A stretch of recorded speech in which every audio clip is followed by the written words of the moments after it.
Join me, Johnny Vaughan, with George Best, Jimmy Greaves, David Ginola, and a winning lineup of guests. Johnny Vaughan's World Cup Extra, tonight at 10:30 on BBC Choice and late night repeats on BBC One.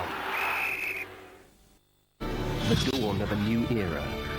Voices silenced. Searching round for a woman's cause, Annie found one in the teenage match girls. Spirit crushed. Talent overlooked. My poor Mary Barton is stirring up angry feelings against me.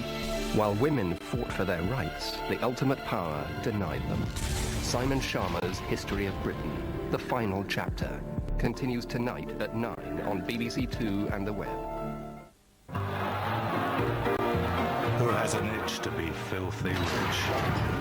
Who has a hoot for a lot of loot?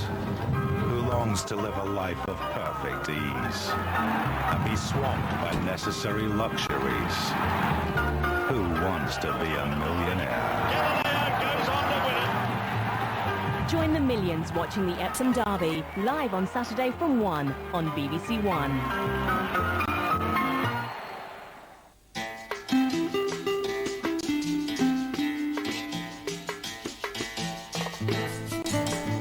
The climax of the Queen's Golden Jubilee weekend today on BBC One. A spectacular day of pomp and pageantry starts with the state procession.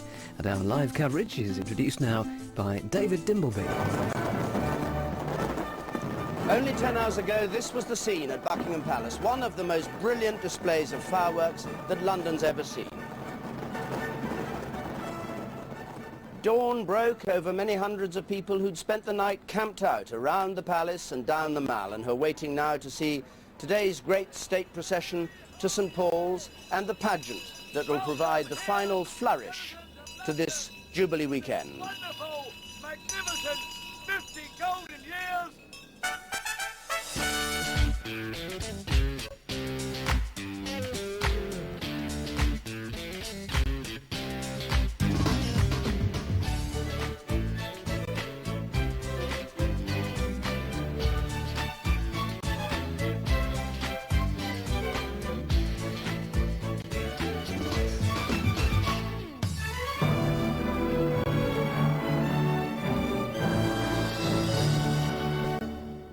The stage is set for one of the most flamboyant of state occasions.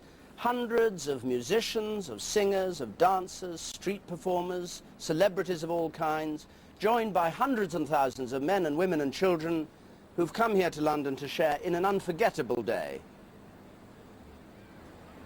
The remains of last night's celebrations have been cleared away. At 2 o'clock in the morning, the streets were full of litter and bottles and goodness knows what, but they were out till dawn, clearing the streets. And where the beacon stood, which flamed 30 feet into the air, there's now a dais and all those flowers and the symbol E for the Queen, and that's where she'll sit to watch the parades that come down the Mall towards her this afternoon.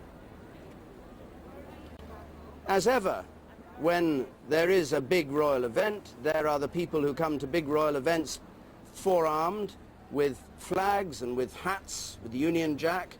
People who've been camping out here. I think the first one was here last Thursday with messages for the Queen, with their bivouacs they put up last night, the people who've been lucky enough to stay in the front rows, and then lots of people have come in the last hour or two, so the crowd here at Victoria Memorial is now 10, 15 deep. People dressing up traditionally, pearly kings, and equally traditionally anoraks to protect you against the slight drizzle that's falling in London. It's not a day like yesterday, still less like Sunday when we had that brilliant sunshine. But people waiting for the events to unroll. Let's just have a look at what is actually going to happen this morning. It begins with the most traditional of celebrations, like Queen Victoria, like George V before her. The Queen's going to be driven with an escort of the King's Troop, Royal Horse Artillery and the Household Cavalry, and she's going to be in the gold coach, and she's going to be followed by the Prince of Wales and Princess Anne on horseback through the streets of London. She pauses at the entrance to the City of London. There's a curious little ceremony here. It's to receive the homage of the city, which is given by the Lord Mayor, who holds a sword out to her, and she touches the sword, and that acknowledges that her supremacy, not the city's. And then he's led by him to St. Paul's Cathedral. Now, at St. Paul's, there's going to be a service of thanksgiving, a sermon from the Archbishop of Canterbury. Then we'll see her drive for the first time in her brand new Bentley, making its first outing, to Guildhall, at the centre of the city, for a reception and a lunch, and she'll be speaking there, as incidentally will the Prime Minister. And after that, the first of 6 grand processions will come down the Mall, cavalcades representing British life over the past 50 years, the Commonwealth, gospel singers in one, and beginning with the flamboyant Notting Hill Carnival. Now, we're going to be covering all this, and we've, of course, got reporters at all the key places. Let's go first to Hugh Edwards, who's at St. Paul's Cathedral. David, yes indeed. I'm delighted to tell you the scene is set, more than set, here at St. Paul's for the National Service of Thanksgiving. Giving thanks, as the Dean of St. Paul's was explaining to me a short while ago, for the past 50 years, but very importantly, looking forward to. The entire royal family will be in attendance, and the Queen will arrive shortly before 11:30 in that very famous gold state coach. Inside the cathedral itself, the widest possible cross-section of distinguished guests in the congregation. Representatives of government and opposition in this country, representatives of governments from overseas, diplomats certainly, senior representatives of the Commonwealth, of course, so close to the Queen's heart, and every single faith in the United Kingdom represented too. All of the guests gathered here to give thanks for the past 5 decades of the Queen's reign, David. Well, what you can see there is Northumberland Avenue slowly filling up. That is one of the pink ones on the Monopoly board, if you can't remember your geography of London. Then there's Embankment, and behind me you can see the Commonwealth Parade assembling. Quite a tense time for them, because this is when they find out if they manage to pack all of the screws and nuts and bolts that they need to put it together. They've got, what, 2.5 hours to assemble the whole parade, get 2,000 people or 3,000 people dressed and ready to perform. So we'll be chatting to some of the people responsible for that through the morning. Well, I'm at Horse Guards, which of course is far too grand to be on any Monopoly board, where the most dramatic of all the parades, the one representing 50 years of British culture, is forming up. It'll be led by a Hell's Angel. Now, the organisers have kept the floats and the costumes and the contents of their parade under close wraps, but what I do know is that it's to be led by a group of British motorcyclists, racing down the Mall at 4 o'clock this afternoon. For the Queen and those watching, that could be quite a shock, or at least a pleasant surprise. And I'm on the Mall, and they're already standing 5 or 6 deep here. There are an awful lot of people. Most of them have come at about 7:30 this morning. There are a lot, though, who slept here the night and got very wet in the early hours of this morning. Everybody here, they're very excited about watching the goings-on of today. A fantastic atmosphere here already. I think they're going to enjoy it. Well, with me here in the studio is Anna Kay, who's works at the Tower of London as a curator, and William Shawcross, whose series I'm sure on the royal family you'll have seen on television. And before we go any further, just want to talk about this Jubilee and give it a kind of context in history, because it's not, of course, the first Jubilee there's ever been. Anna, when did Jubilees begin, and what's the idea behind them? And tell us a bit about it. Well, Jubilees, as we understand them today, began at the beginning of the 19th century. And this is partly because there hadn't been very many sovereigns who'd been on the throne long enough to even think about having a celebration to commemorate a particular length of reign. But with George III, who reigned for well over 50 years, we get the first celebration of the anniversary, the 50th anniversary of an accession. And after that, whenever a sovereign has lived for 25 or 50 years, they have followed suit, essentially, by celebrating that particular event. Can you compare the grandness of today with the grandness of what happened in the past? I mean, this seems to me on a fantastic scale. I don't know if it's bigger or more than George V or Victoria had, is it? I think it is bigger in the sense that more people are actually taking part in it than happened on those occasions. I think in terms of being an event of national significance, it's comparable to those previous Jubilees.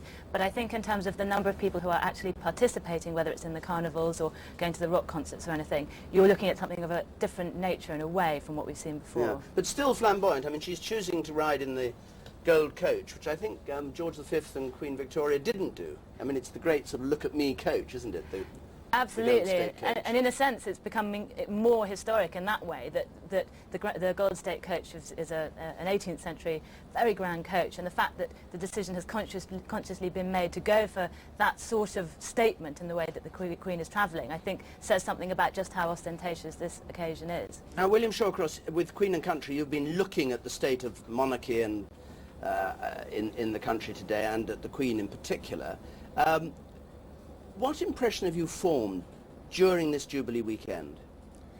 Well, it's been magnificent. I've been in Cornwall. I just came back overnight from a village in Cornwall, St Maurs, where yesterday they had a children's reenactment of the coronation, which all the children in the primary school had been rehearsing for months, and they'd made a gold coach, which the local builders had made, and it processed around the harbour, and the whole of the coronation was reenacted. It was magnificent. Well, with an Archbishop of Canterbury and the Queen and all, and everything. Everybody, and somebody doing the voiceover. The Queen was a 10-year-old girl, Sophie, and everyone had a fantastic time. I don't think there was a dry eye in the harbour, and it was also a wonderful history lesson for the kids. And what do you think about what they're trying to achieve with it, the palace? I mean, you're close to the palace, you know what they're up to. What are they trying to achieve with this? I think at one level it's just a fantastic celebration of 50 years. And you mentioned the gold coach, Anna. I think that if, the gold coach was used at the Silver Jubilee, it would have been rather odd, wouldn't it, if they downgraded the Golden Jubilee and not had the gold coach in it at all. But I think it is a celebration and it's a party, and I'm astonished. I'm not actually astonished, but I'm really heartened by the extraordinary warmth that is felt for the Queen around the country, and I think that's what we've seen in this last month as she's travelled. And I think she must be heartened by it too. She was in the Silver Jubilee 25 years ago. Good, well thanks very much indeed. Anna, you'll stay with us and talk about various bits of the ceremony, and particularly I'm interested in the city's role, which I know you know about. William, thank you very much for coming in. Let's have a look. We're going to have people with us, incidentally, all through this morning and this afternoon, talking about all kinds of things. I've got loads of trinkets here, and we'll have Antiques Roadshow valuing them 100 years from now, so you know which ones to buy. And we'll have other people in talking about the cavalcades and the rest of them as they go down the Mall, so we get a proper insight into what they're trying to achieve. So it will be an absolutely fascinating day. Anyway, let's go back now and look at what you're going to see this morning. The procession, the Queen in particular, from Buckingham Palace. She'll come out in the gold coach that was built by George III into this, by now, very familiar setting to us of the Victoria Memorial, with the Green Park beyond and grandstands and those two plastic-covered domes where orchestras and choirs are going to be singing. They start with Zadok the priest, the coronation anthem, as she comes out of Buckingham Palace. And then she'll turn into the Mall, the ceremonial street that was rebuilt in the beginning of the 20th century by Edward VII as a national memorial to Queen Victoria. St James's Park, where there used once upon a time to be crocodiles and ducks still today. The crocodiles seem to have largely vanished. Everything decorated, portraits of the Queen and the rest of it. One of the key spots to see this parade. And from there she heads towards Admiralty Arch, again commissioned by Edward VII, so this whole bit of London is quite recently designed as a processional route like this. The arch, which has now got government flats, and where some ministers live in a grandeur that perhaps at least attempts to match the grandeur of Buckingham Palace at the far end of the Mall. They go through the arch into Trafalgar Square, a recent square also. It was, of course, built in memory of Admiral Nelson.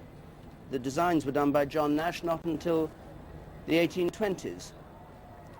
And with its statues and pigeons, she turns past, and then she does something which you can no longer do if you're in a car, which is she goes straight as an arrow from Trafalgar Square down to St Paul's. She comes to the Aldwych in the Strand, the building on the left, Somerset House, where the wills used to be kept, that pillared building. An interesting building. It was put up by the Duke of Somerset, who was Lord Protector to Edward VI, who demolished all kinds of churches to build it, then was deposed, accused of treason, and executed. And the churches, however, and the people who lived there had nowhere to worship. So, in the 18th century, they began to rebuild these churches. St Mary le Strand, built in 1714, James Gibbs, Charles Dickens' parents were married there. And she'll go past that lovely church before she heads on towards the next one, St Clement Danes, passing Australia House, a reminder of the close connection that she has with the Commonwealth. Australia, of course, had a referendum on whether to keep the Queen and narrowly voted against. So remain within the Commonwealth and the monarchy. Not as narrow as the Republicans wanted the margin to be, I think. And so to St Clement Danes, which is the central church of the Royal Air Force. It's called St Clement Danes. It was an area where the Danes used to live in London way, way back in the 9th century.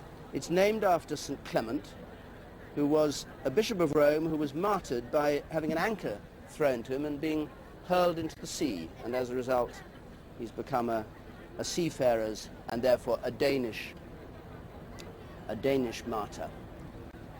And the statue of one of the least popular prime ministers with the sovereign, Gladstone, William Gladstone, who Queen Victoria never got on with, looking down the Strand. And then to the law courts, the Royal Courts of Justice, opened by Queen Victoria towards the end of the 19th century, and where still justice is meted out. And this is the entrance to the City of London. This is the beginning of Fleet Street, and in the centre of it stands Temple Bar, which marks the actual point of entry into the city. Today, frankly, of very little consequence.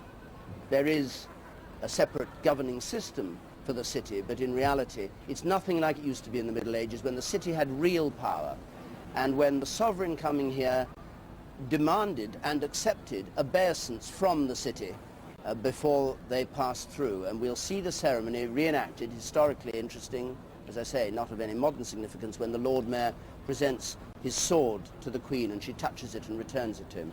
In the background, Child's Bank, one of the oldest city banks, said to be the first bank ever to grant an overdraft, and it was granted to Lord Nelson's mistress, Lady Hamilton. And Child's is the point at which the city fathers, the Lord Mayor and others, will be waiting for the Queen at Temple Bar when she comes down this way.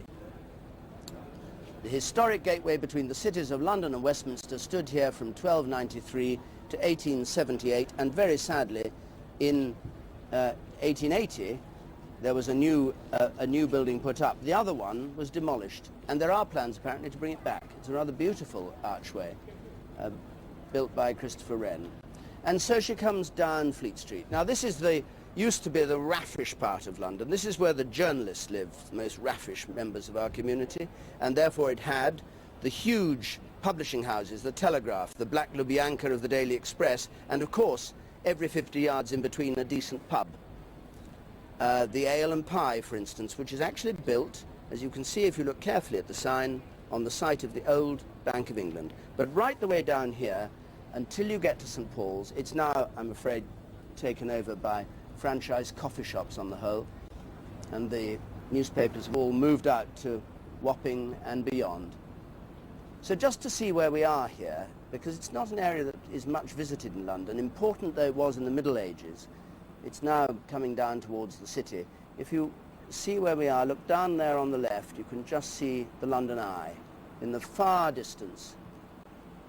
And behind the London Eye, if you look carefully, you'll see it's quite a distance away. You'll spot Big Ben and the Victoria Tower framing the London Eye. So that's where we are, and from there to Wren's great cathedral, St Paul's.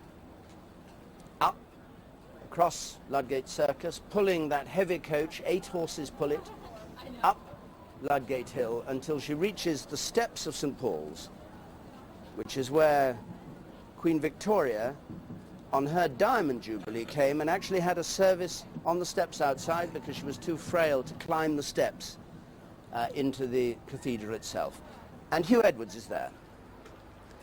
David, let me say straight away that we all enjoyed the fireworks last night. It was a magnificent show, but I have to say to you that for lots of people the proper highlight the real significance of this weekend, this Jubilee weekend, is what's happening here this morning. It's the service of Thanksgiving, it's a service of celebration too. A congregation of thousands inside St. Paul's, a crowd of many, many thousands outside, and of course an extended congregation of millions worldwide. And there are lots of things to tell you about, lots of things to look forward to this morning, not least for the lucky ones. There they are in the crowd gathering outside St. Paul's right now. They've been there for many hours.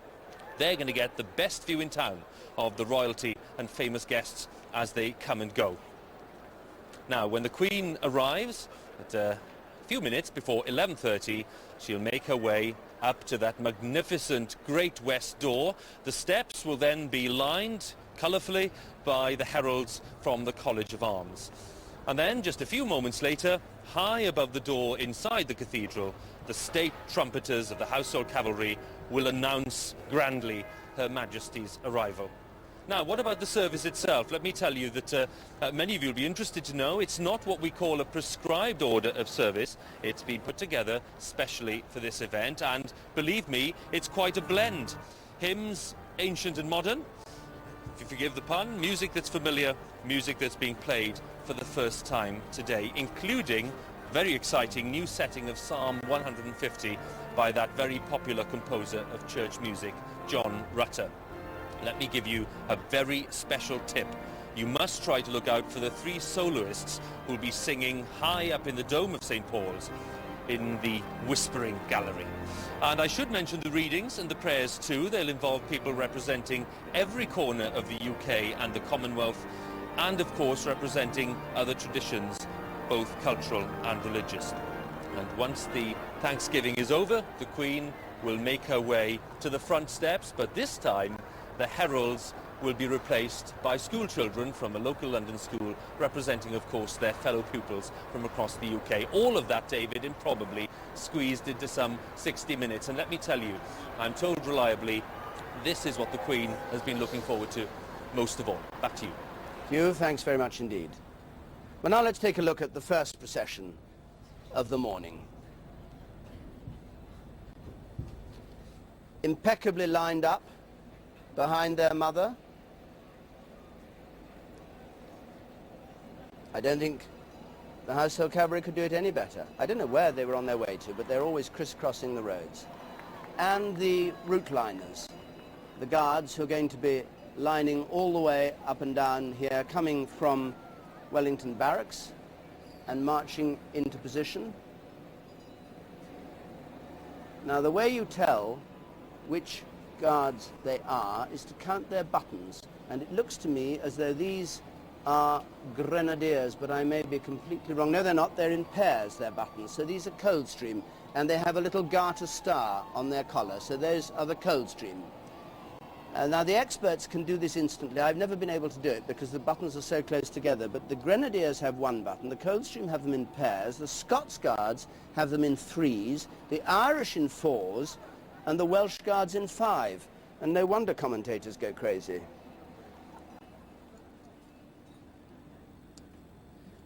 Well, while things are getting ready, it's, what, just nearly 10 to 10. The Queen doesn't come out till 10:30.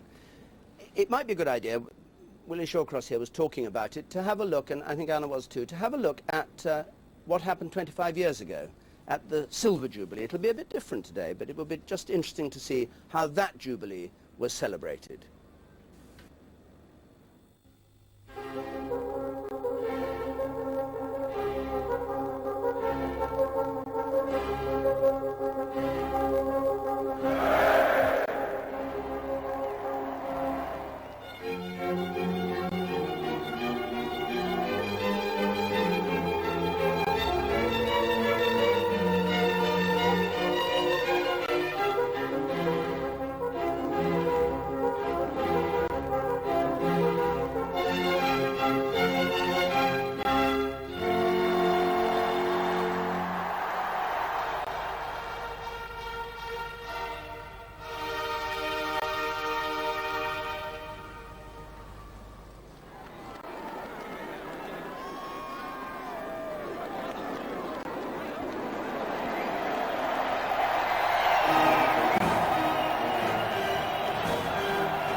when I was 21, I pledged my life to the service of our people, and I asked for God's help to make good that vow. Although that vow was made in my salad days when I was green in judgment, I do not regret nor retract one word of it.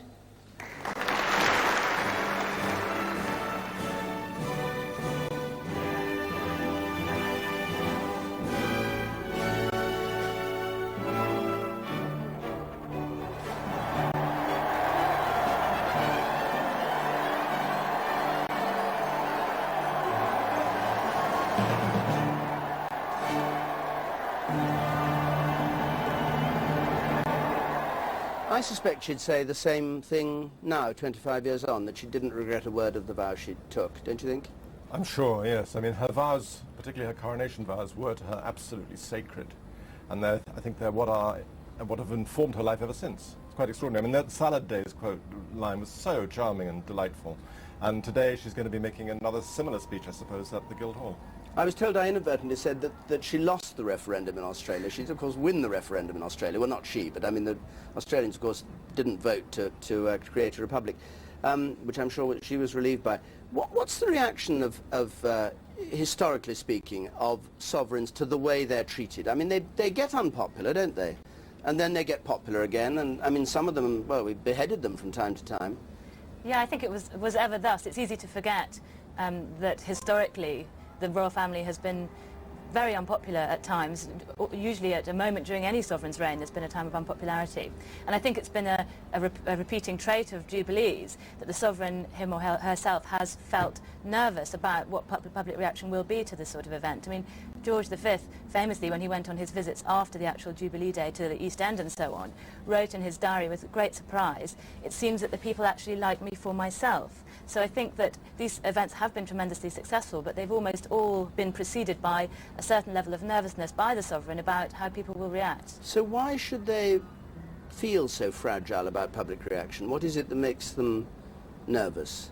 I mean, this Queen, for instance, I suppose, has had a massive press about her family and the troubles of the children, about her finances and paying tax and all those things. But somehow, if she needs this to tell her that she's popular, it's as though they sort of don't quite get it. Well, is it that, or is it that there is a huge disjunction between the elite mediocrity of London, the media aristocrats, as it were, and the real people out in the country? I mean, if you go to well, as I said to you, I was in Cornwall. No one feels anything except sadness, perhaps, for the sadness of her children, but they don't feel dislike or anything at all for her. She's but it doesn't get through. popular. It doesn't seem to get through to the palace that they're so popular. Well, I think except on occasions like this. Who knows? I don't know what the Queen thinks, but certainly, certainly in the Silver Jubilee, she was overjoyed by the acclaim and the affection that was shown to her. Well, the processions are gradually forming up. Band of the Coldstream Guards, led by their drum major, are on their way down. Now, all the way down this processional route, there are bands playing. The idea is that the Queen will have music in her ears from the moment she leaves Buckingham Palace and hears Zadok the priest played, right the way till she reaches St. Paul's. The bands take over one from the other, and towards the end there's a special series of fanfares playing from Temple Bar down to St. Paul's. Let's go to St. Paul's now, because Hugh Edwards has an important figure in the service today with him. Hugh. Very important figures indeed, David. The chaplain of St. Paul's with me and the Dean of St. Paul's to welcome to you both. Let's start with you, Dean, and ask you, after all the partying we've had, after all the high spirits, are you comfortable with the contrast of today's events with those partying moods? Yes, I am, and I think the contrast is very important. I'm quite sure that Jubilees are about parties, and it really was probably the biggest party London has ever seen last night. And I watched it at home, absolutely fascinated by it, and said to my wife at one point, how do you beat that in the morning? But I do think the contrasts are also important, and we were told from the very outset that the Queen saw this service today as the climax of her Golden Jubilee. And there are large numbers of people in this country who are not in church week by week, but who still want the church to be there. who believes that it holds something that's very important, and who on an occasion like this are glad to be able to stop and take stock and say thank you. Lucy, this is not what we call a prescribed order of service. It's been put together specially for today. What's the thinking behind the shape of the service? We took the themes really of celebration and renewal, and so I think we're in this service trying to look back, not just over the past 50 years, but to give thanks to God for the institution of monarchy itself and for the life of this nation and Commonwealth. So we're looking back, and to reflect that we're using ancient texts such as Psalm 150, a psalm of high celebration, but we've commissioned John Rutter to set it to modern music. So we've tried to combine those kind of elements, looking back and also looking forward. And we've tried also to say that we're not just giving thanks for what's gone before, but at the very end of the service there is an act of dedication and renewal led by the Archbishop of Canterbury, where we will pledge ourselves to work for the common good. And so that's very much looking forward to the future. So the blend of ancient and modern is to do with words and with music? That's right. There are two new commissioned pieces, as I mentioned, one by John Rutter and one by our own organist here, John Scott. But we're also using a very ancient plain song chant in a piece called the Invocation, and to reflect the fact that this service is not just about Britain, but it's also about the Commonwealth. We have two High Commissioners taking part in that invocation, and we are interspersing their words with the Veni Creator, which is an ancient plain song piece. So again, we're trying to blend ancient and modern together. You excited by it? Tremendously, yes, nervous and excited.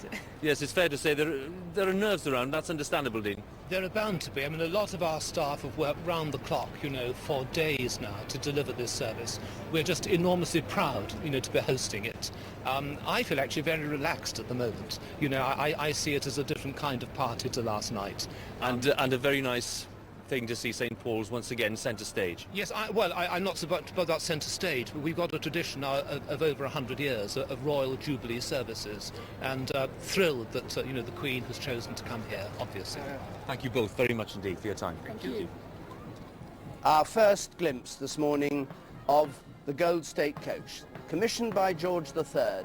It's the great "Look at me, I'm king, I'm the one in power" coach. That's why he wanted it, to draw attention to himself and to show his position when he travelled in it. It is the most fabulous coach you can imagine, made of gilded wood. The centre part where the Queen will sit actually hangs in straps from the wheels.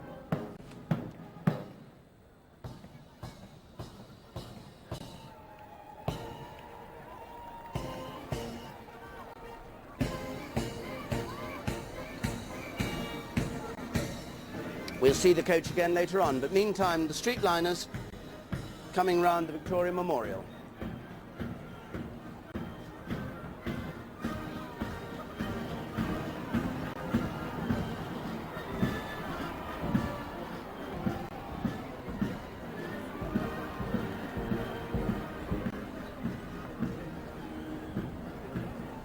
So while they make their way up the Mall to take their positions, let's rejoin Philippa Forrester. Well, I can't tell whether Simon's shaking because it's a bit chilly down here by the river or because he's very nervous, because Simon is the construction manager for the Commonwealth Parade, which is assembling on the embankment down there. Did you remember all the bits? I think so, yeah. Haven't found anything I've forgotten yet, yeah. And what's the worst that can happen now? The worst that can happen is something breaks. Yeah. Which is why we're allowed plenty of time. We've got about 4 hours now, and we're pretty well halfway through. So you should have it together in the next hour? It'll be about 2 more hours if all goes well, which will give us 2 hours to spare if all doesn't go well. Then when you wave it off, do you go and have a stiff drink? I would love to, but no, I have to then wait until it all comes back and we've got to take it all down again. So 9 o'clock tonight, I will be having a lot of stiff drinks. Then you deserve it. Thanks very much, Simon. Hattie, you're also working very hard because you're the costume supervisor for the parade, aren't you? How many people have you had to dress? I think we're dressing about 3,500 people today. Oh, yes. Not just many, a just few. a 3,500. Yeah. What are you dressing them in? Well, we're doing a lot of people are coming, bringing their own stuff, and a lot of people are bringing traditional dress, or they've made their own costumes for the parade, which is fantastic. And a lot of groups we've collaborated with, we've done a lot of fabric printing and got it out to the groups, and then they've made stuff with it. What's the most challenging, do you think? I think just coordinating 3,500 people, going out and looking good is pretty tall order, really. On such a large scale, yeah, making people look good is quite difficult. And I think we've got a couple of hours to do it in, from everyone arriving to everyone going off down there, Okay. up there. I get the point. You need to go. Thanks very much, Hattie. We'll be chatting to more people who are making the Commonwealth Parade happen later through the morning, so keep in touch. Members of the royal family are arriving at Buckingham Palace, Prince William and Prince Harry, and they're going to be a whole gang of families, some of them travelling by coach from Buckingham Palace to St Paul's, others going in carriages. Scots Guards, the next batch of route liners marching into position. 1st Battalion, they're marching in half companies, formed as a royal guard to the King in the middle of the 17th century.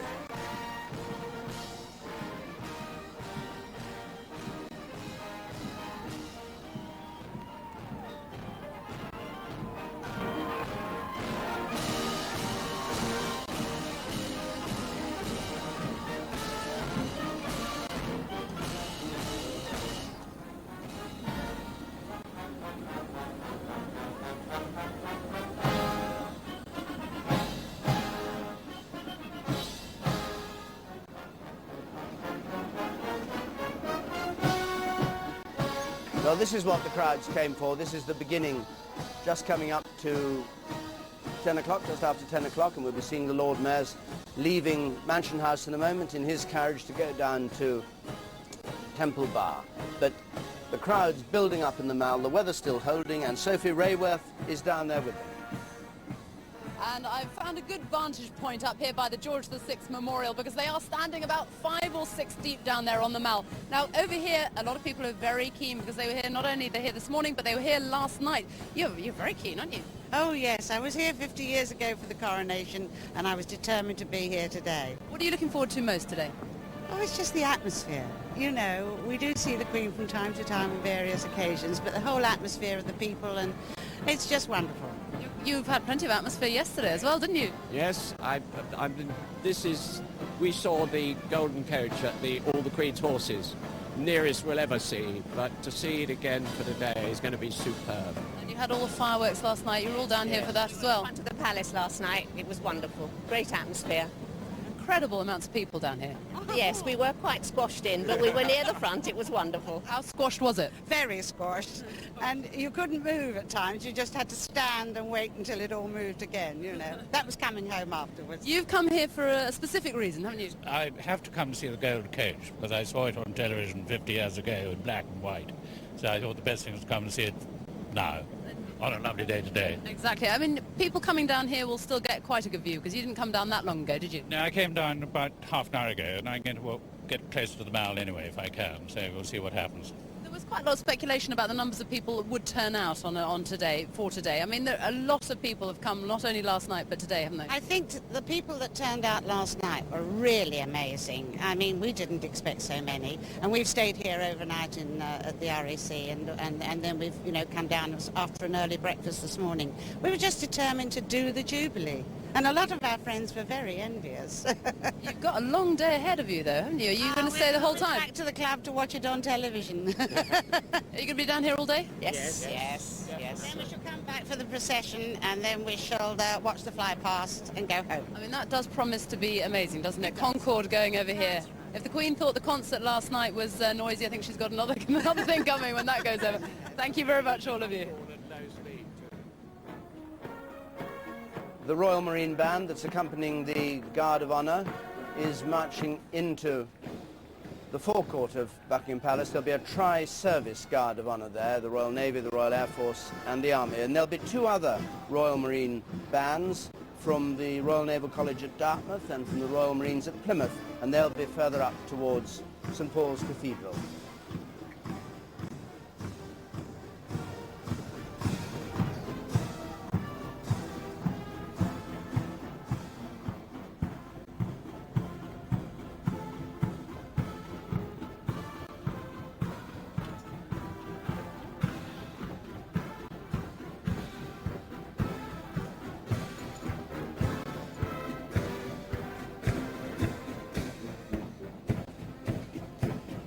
And in the meantime, the 674th Lord Mayor of the City of London, Michael Oliver, has left Mansion House on his way down to the Strand to Temple Bar. And curiously, he travels in coaches provided by, in the main, undertakers from the East End, famous company Cribb & Sons, who arrange funerals of various reprobates from the city, and also famously Ethel from EastEnders. And today they have the job of driving not just the Lord Mayor, but the sword bearer, Brigadier Neil O'Connor, the remembrancer, all the old city ranks, the maces of the city there, which are nowadays dealing with the running of the city as a big business with a lot of powerful estate and land which has to be looked after. And there have been crowds down there. We're way down here at Buckingham Palace, but up there in the Strand and at Temple Bar, where people know this ceremony will take place, there's already a big crowd gathered.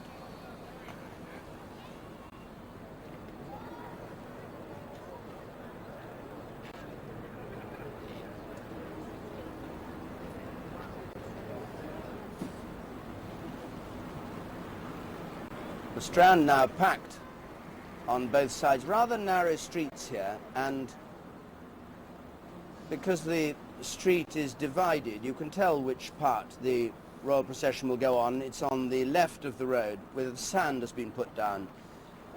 They issue statistics like nobody's business on these occasions, and they said, I think it was 6 London buses full of sand, if you can imagine anything quite so odd, were used to sand the road so the horses didn't slip. And even then, when they had the rehearsal for this, they were complaining it was still a bit too slippery. Well, they've got a very fortunate view of it up there in comfort. The front of the Lord Mayor's procession, led by those on horseback, not in carriages.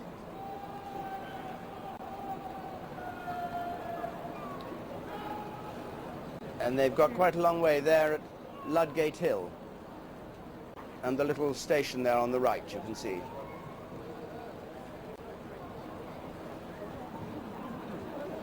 Well, that's a fine procession, and one of the big television screens that the BBC set up so people can see the whole thing at the very top left there.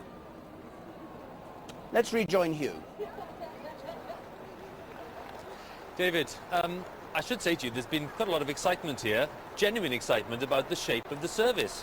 What's been left out, very importantly, apart from what's been put in. And the Dean and the Chaplain, of course, were explaining their thinking to us a few moments ago. But in all the chat and the excitement, I think it's fair to say that there's a danger that we're forgetting the stage on which today's event is taking place. I'm talking, of course, about wonderful, miraculous St. Paul's Cathedral. It's been called London's Parish Church, and you know the story of St. Paul's links with the royal family is an intriguing one, and I love the story about Queen Victoria's Diamond Jubilee in 1897. You mentioned it earlier, David. There was a crowd, look at them, many thousands, outside the West Door to celebrate her 60 years on the throne. But the Queen herself was too frail to climb the steps, so she stayed in the royal carriage as the service was conducted outside. And that exact spot is marked by a stone. This is where the Gold State coach with Queen Elizabeth II will stop this morning. Now, today, happily, the Queen, of course, will be enjoying the service inside. She won't be staying outside, though the weather's been very nice to us at the moment. And I'm using the word enjoy very deliberately because St. Paul's has been the scene of some very happy events for the royal family. Let's think, for example, about the Queen's visit as an 8-year-old. She'd been coming to St. Paul's since she was a girl, and in 1935 she attended the Silver Jubilee of her grandfather George V. At that stage, of course, she had no thoughts of becoming Queen. The abdication of her uncle, Edward VIII, would change all that. She was crowned, as we know, in 1953, and in that year the young Queen came to St. Paul's for the first of many royal Maundy services where she presented those famous newly minted coins. Among other many successful visits we could mention was this one in 1963, arranged by the Mothers' Union, when the Queen and the Duke of Edinburgh joined in a service of thanksgiving for marriage. But no list of royal dates at St Paul's would ever be complete, of course, without July 81. Despite the tragedies that came later, this was a supremely happy event, the first royal wedding at St Paul's for 4 centuries. And we should end our list with the events of 2000, when the Queen came here to pay tribute to her mother. The Queen Mother's 100th birthday had fallen in the year of the millennium, and that day surely will feature in the Queen's thoughts today. Yes, St Paul's is a very, very special place for the royal family and for the nation. It's played such a big part in these big events, and I suppose the event I most remember from childhood, I know many of you will too, is of course the Silver Jubilee of 1977. And once again, St Paul's was centre stage at the heart of our nation's celebrating a big feast of pageantry and colour, celebrating a quarter of a century then on the throne. And when the Queen left the cathedral that day after the service, she began one of her many walkabouts. And here in London, her footsteps were marked by a series of silver tablets which can still be seen on the streets of the capital. And so, in 25 years, as it does, silver has magically turned to gold, and St Paul's is once again at the heart of the nation's Thanksgiving. Back to you, David. Thanks, Hugh. Well, Hugh's memory is of the 25th anniversary. Mine is of Coronation Day itself, which I watched in streaming rain, I remember, 50 years ago. Now, the Lord Mayor's procession as arriving in Fleet Street. Anna Kay, these people we see in this procession, the remembrancer, the sword bearer, in the past, were they, what did they do? Were they important figures? Obviously they were, because otherwise they wouldn't be here with their swords and their fur hats and cockades and all the rest. But absolutely they were. The Lord Mayor, of course, is the supreme magistrate of the city, but he has and had a series of other officers who assist him in his duties of maintaining order in the city and governing the city. And we can see some of them with him here. There's the Lord Mayor in the coach, and there's a chap you can just see with a fur hat on there, who's the sword bearer of the city, and he's the one who'll give the sword to the Lord Mayor to present to the Queen. Of course, they claim, the city, that they make an extraordinary claim that they actually had a part in choosing the sovereign. They say they elected King Canute. Do you believe that? Well, I think that we can safely say that no English sovereign has ever been elected in any way that we would understand today. But certainly the city's support of anyone who was a pretender to the throne could be crucial in their actually taking the throne. So, I mean, I wouldn't call that election, but I suppose it depends on definition. Because, I mean, their financial support for the monarch was obviously of terrific significance if you couldn't keep the city with you. And there were rebellions that started in the city, weren't there, against the monarch? I mean, it has been a sort of hotbed of trouble from time to time. Absolutely, and I think that's why the city has this unprecedented level of power over its own government, is because the sovereign has allowed it to have that in order to be sure of its support. So what was the origin of this business that we're going to see this morning? There goes the mace, and the sword will be held by the Lord Mayor. What is the origin? There is the pearl sword, lovely pearl handle it has, one of 5 city swords. What's the origin of handing it to the sovereign as the sovereign arrives in the city? Well, the sword is the item that's emblematic of authority over the city. And of course there's a state sword which is carried before the Queen on state occasions. And the way that the Lord Mayor gives the sword to the Queen is a symbol of his acknowledging her supreme authority and, as it were, giving it back to her when she comes into his domain. And then she returns the sword to him as if to say, I am allowing you this authority over this particular area of my kingdom. So it's about acknowledging the Queen's role as sovereign, and then the Queen acknowledging the Lord Mayor's authority over that particular part of the land. So it's saying, in effect, powerful as we may be, we're not trying to usurp your power as sovereign. Exactly, yes. Exactly. Yes. I've got Lars Tharp with me, by the way. You may recognise him from the Antique Roadshow. Thanks for coming here. And he has in front of him a wonderful array of things. And what we're going to be doing in a moment, I hope, is just looking at some of these and trying to decide which ones you should buy if you want the Antiques Roadshow in 100 years' time to say, your great-grandmother got a real bargain with that one. Anyway, we'll be doing that in a moment, but let's in the meantime join Wesley Kerr. Me is an amazing cavalcade. We've just seen it arrive of classic cars representing 50 years of the Queen's reign. With me, Alan Titchmarsh, who's going to be on a float of celebrities and cutouts of celebrities. Yes, I'm one of the ones that'll be moving in front. We're called cultural icons, Wesley. I think I'm a cultivational icon, really. Which other icons will be on the float with you? Oh, we've got Jeremy Irons, Cameron McIntosh, Cliff Richard, Wendy Craig, Ronnie Corbett, Barbara Windsor. A right little mixture. Very flattered to be here, it's lovely. Why is it important to participate, do you think? Well, like most people, I watched it on the box last night, the party at the Palace, and it was just stunning to see everybody turning out after those reports about a month ago. Nobody will come, nobody's that bothered. We are bothered, we love it. We've sort of got a bit embarrassed about saying, we're British, we're British, No, we are. You don't have to be hugely right-wing, you just have to love living here and be proud to be what you are, and it's great for us all to come out on days like this and basically have a bit of a knees up. Which is why we're both in red, white and blue. Now, any special resonance for gardeners today? Well, we've got loads of flowers for the Golden Jubilee, Golden Jubilee rose and an Alstroemeria, a princess lily called the Golden Jubilee lily. So there's no shortage of stuff to plant underneath your bunting if you want. But I think gardeners, like everybody else really, we just enjoy being a part of something like this. And it's a great treat. We've had 50 great years from the Queen and the Duke of Edinburgh, and it's good to be a part of it, show your support. Well, there's an extraordinary feeling of anticipation. I also will be on a float. It's going to be extraordinary going down the Mall and seeing the Queen from that view. I'm looking forward to that a lot. I don't know what Alan Titchmarsh would make of this little garden that's sprung up at the Victoria Memorial. There was nothing there but steps yesterday, and it's all been instantly done. I don't like to think whose help he had. But anyway, they've finished it, and the Queen will be sitting there, and that's where she'll watch the processions come down the Mall. Meantime, the Tri-Service Guard of Honour, a very formidable crowd lined up there in front of the palace.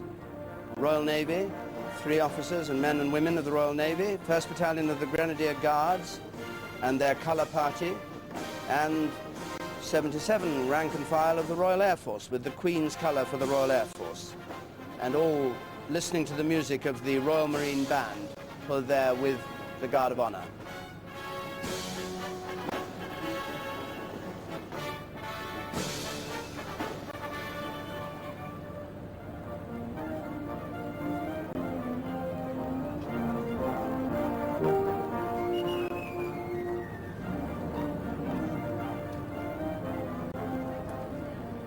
Well, I said we'd have a look at some of the things.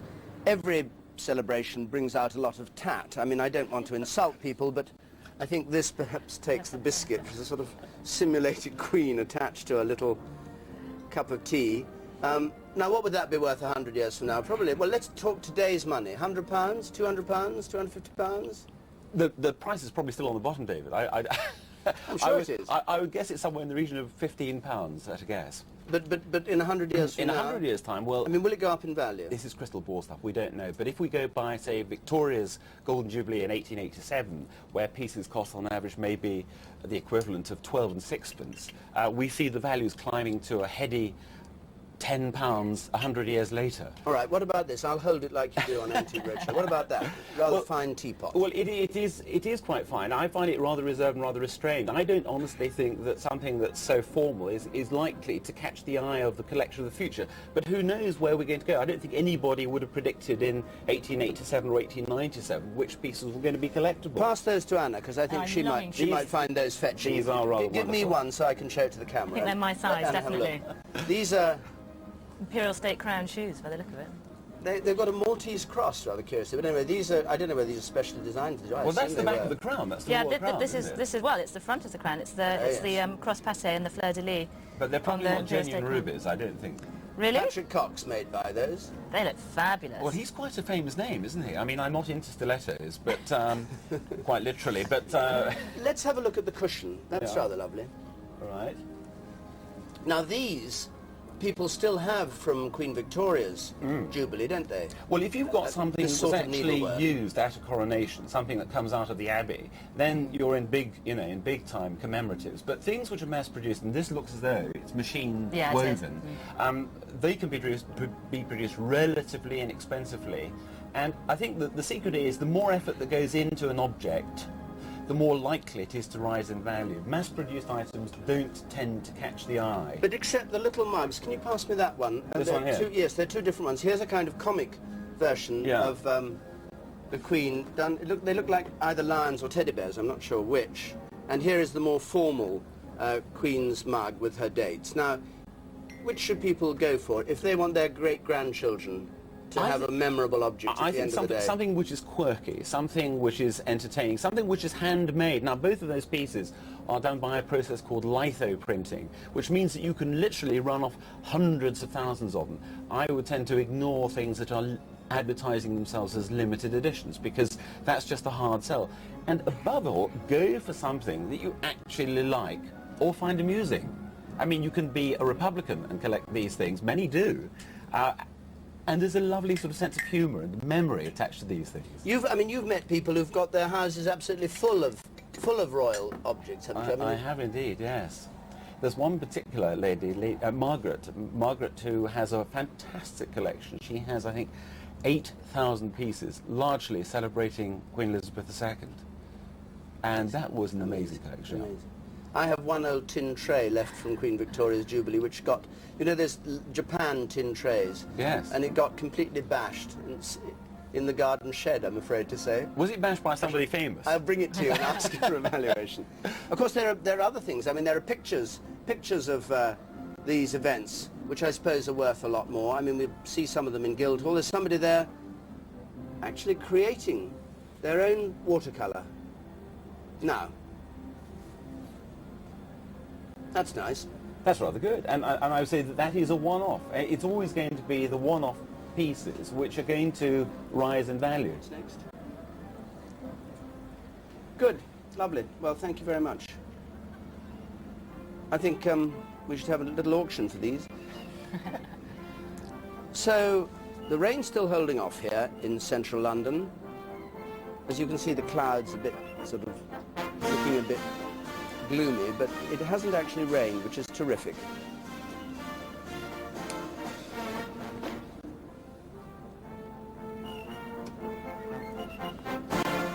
Royal Naval Officers, and there are sea cadets also on parade at other parts of the processional route today.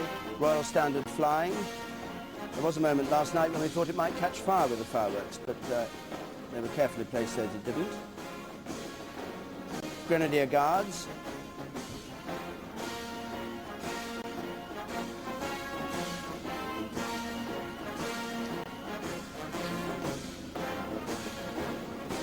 They were the 1st Regiment of Foot Guards for a long time. They were formed for Charles II when he was in exile while Cromwell was in command. And the Royal Air Force with its Queen's Colour Squadron of the RAF Regiment.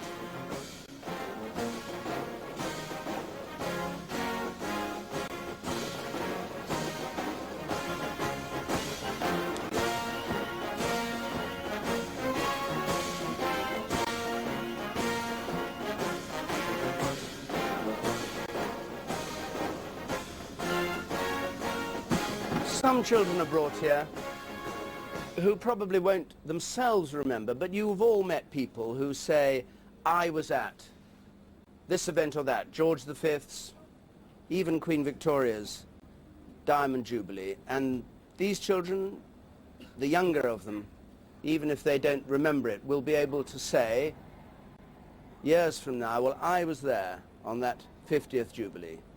And what's more, I talked to Granny on the mobile. Ha ha.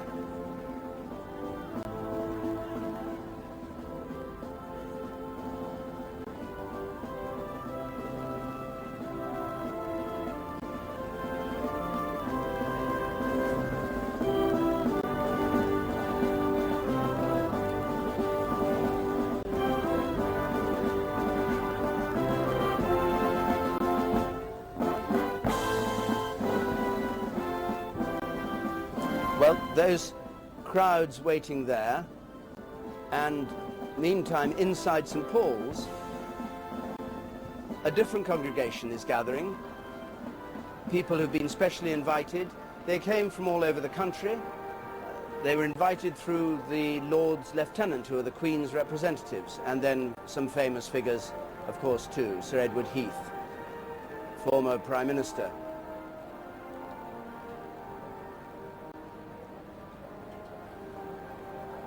and the city worthies in their robes with the fur. Charles Kennedy, the leader of the Liberal Democrats, sitting next to Lord Callaghan, whose grey hair you can see just over the top. Actually, I think not Lord Callaghan. It might be rather difficult to tell. He looked very like him, but he seemed to be wearing a gold chain around his neck. I think it was Lord Callaghan wearing his Order of the Knight of the Garter. Everybody is in full fig today, and I've never seen Lord Callaghan wearing that before. The Lord Mayor also in full fig, very full fig indeed, white ermine and gold, and he's waiting there for the first procession to come past. Now, interestingly, the first procession that comes past is simply a bus, and it carries large numbers of what are called, rather disparagingly, the minor royals. That's to say, they range from cousins and nephews and nieces and even cousins once removed, and various other members of the royal family or the people around them, including the private secretary, I think, to the Prince of Wales. Now, interestingly, and this is the way these sort of ceremonials work, the Lord Mayor and his gang come out and stand there, but they don't defer to that procession. They're too junior for them to do them honour. Whereas later, when open carriages come down with more senior members of the royal family, they all doff their hats.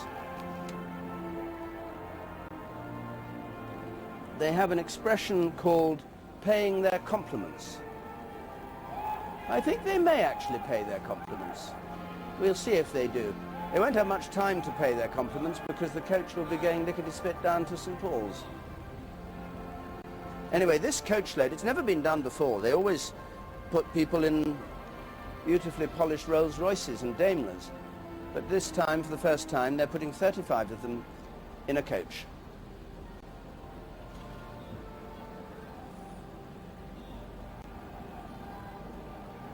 Well, we don't, the car went past really then, and you saw them, they're paying their compliments. They took their hat off. I think anything that moves, actually, they'll be wise to take their hats off.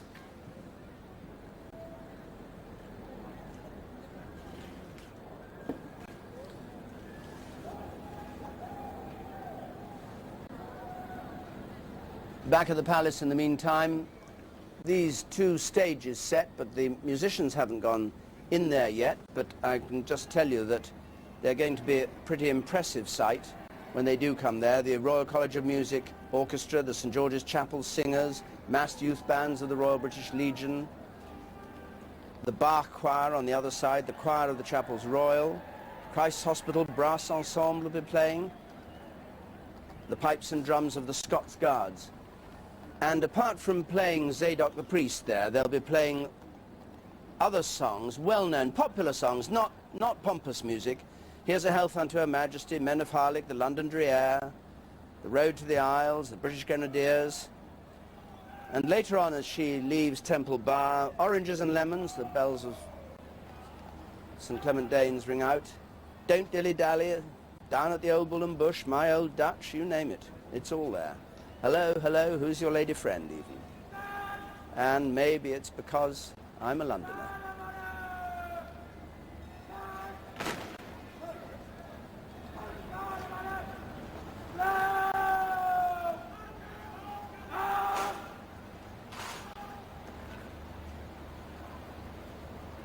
The Guard of Honour being brought to attention. And this is, it has to be said, a very weird sight. A coach labelled Windsorian. Who could have thought of that? Carrying 35 members of the royal family, of the minor royals. Did you ever think, Anna, that British ceremonial would come to this? It's pretty spectacular, I must say. Well, I'm not sure it was the best of plans, but there we are. It's good publicity for Windsorian, anyway.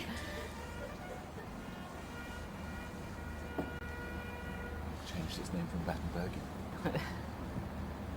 Well, maybe 50 years from now, if they stop using horses, we'll be describing in loving detail these coaches. And this is the Windsorian coach with its 2 wheels at the front and 4 at the back. double-wheeled and with a big diesel engine. It's been used since it was first used in 2002 for the Queen's 50th Jubilee. Lovingly kept at the Royal Mews, windows polished, and the royal emblems. No, well, I better not go on in that vein.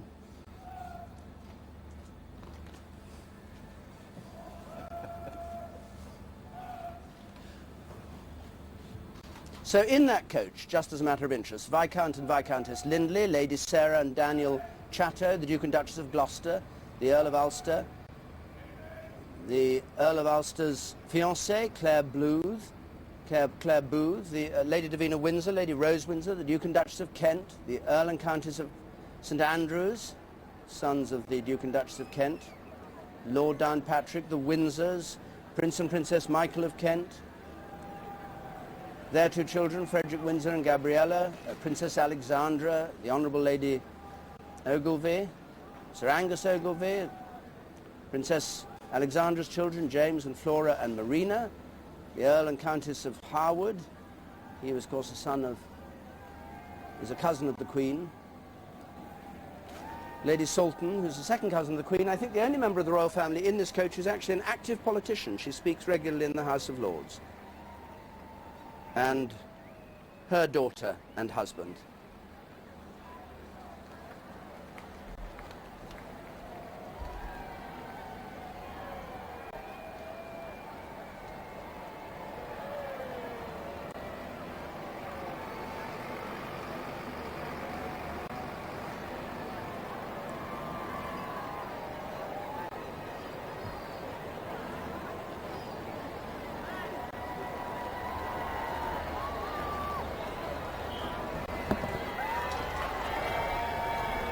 On the steps of St Paul's, a small procession of the Speaker of the House of Commons, Michael Martin, coming up the steps.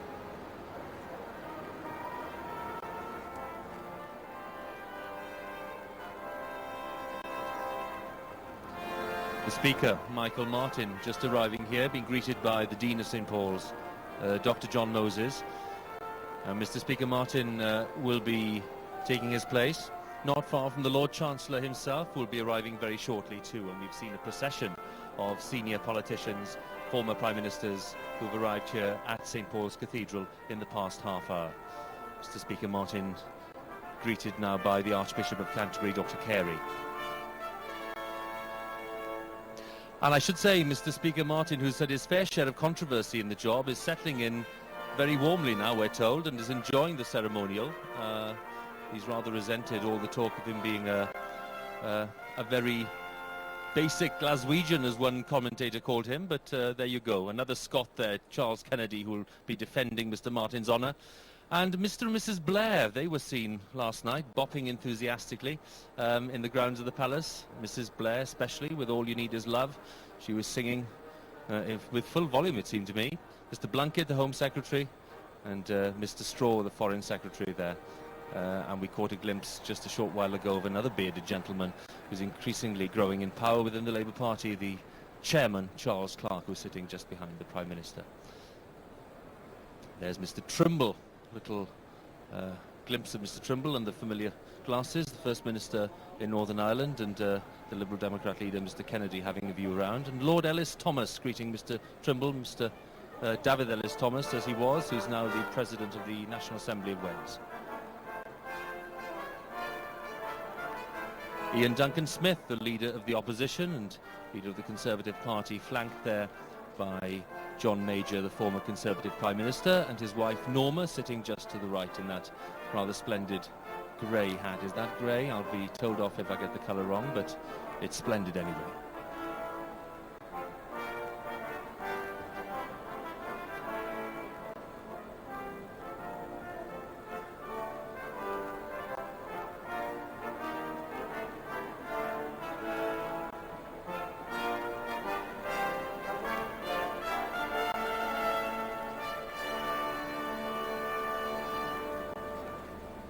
Boys of the Chapels Royal now moving into position, and they of course will be playing an immensely important role, led by organist John Scott here at St Paul's during the ceremony itself.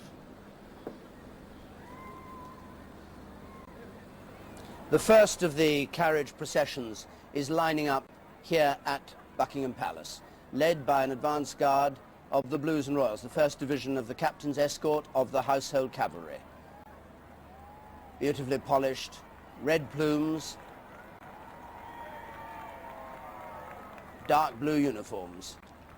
And this first carriage procession will take Prince William of Wales, Prince Harry, the Duke of York, Princess Beatrice, Princess Eugenie of York.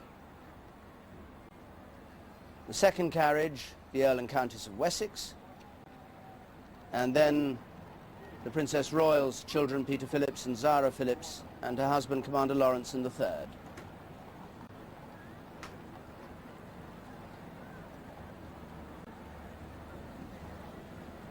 Commodore Lawrence, that should be. And they will be travelling in what are called semi-state landauls. These are open landauls, postilion carriages, teams of 4 bay horses each drawing them. And these were the carriages used by Queen Victoria for her golden and diamond jubilees. Not these very carriages, I think, but this type of carriage.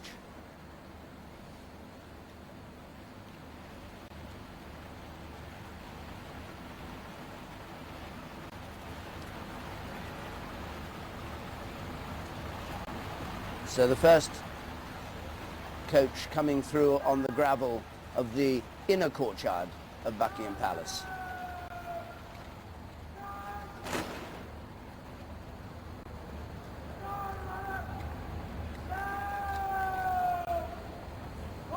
And there's a slight hiatus here because the gold coach appears to have got right across the entrance. This is probably intentional and cleverly worked out, but it's they need traffic lights really. Let the landau out and then let the gold coach in. I must say they are pretty dab hands at driving these coaches. I watched the rehearsal and it's just unbelievable the skill with which the Royal Mews coachmen take these things through the narrow streets of London, up hills, round corners, and they seem completely fearless. I spoke to one of them and said, don't you get nervous on a day like this? Is it nervous? No, if I got nervous, the horses would get nervous, and then all hell would break out.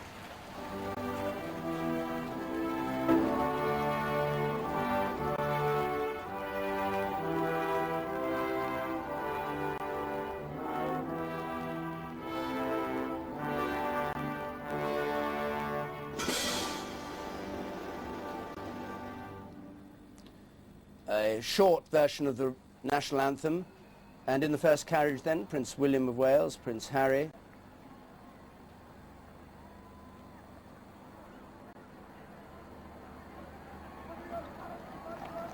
and the Duke of York, commander's uniform of the Royal Navy.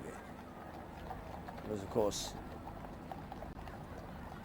in the Fleet Air Arm and fought in the Falklands War. Rather interesting sidelight on this. Prince William apparently says that they never tell them in advance too much of what's going to happen, so that it should be a surprise. The Earl and Countess of Wessex waving there. The Countess of Wessex frequently seen now waving. She's given up her business responsibilities and turned into a fully fledged member of the royal family, and gives a hearty wave when she appears in public.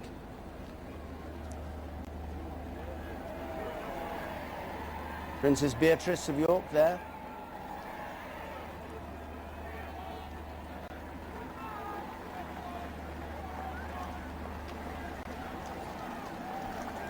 Earl and Countess of Wessex. And Eugenie of York is travelling with them. We thought she'd gone missing. There she is, sitting facing the Earl and Countess of Wessex.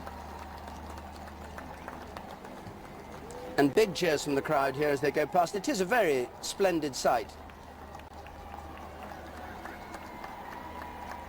There's just enough sun to catch the light of the cuirasses and the swords and the gold of the coaches, just to bring the thing to life a bit.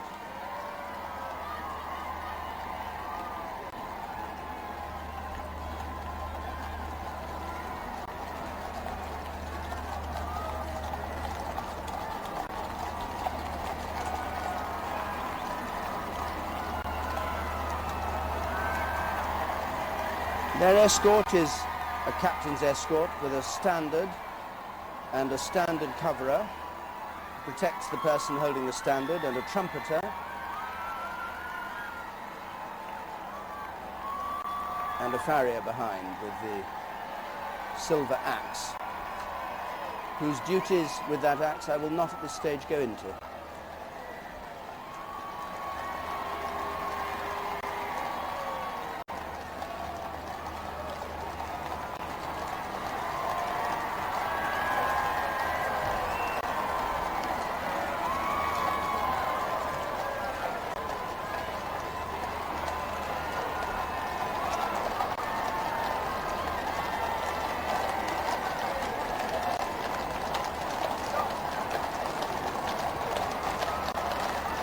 And behind this first carriage procession, as it turns up to the Mall, very close behind it, oh dear, a bit of trouble with the horses going sideways.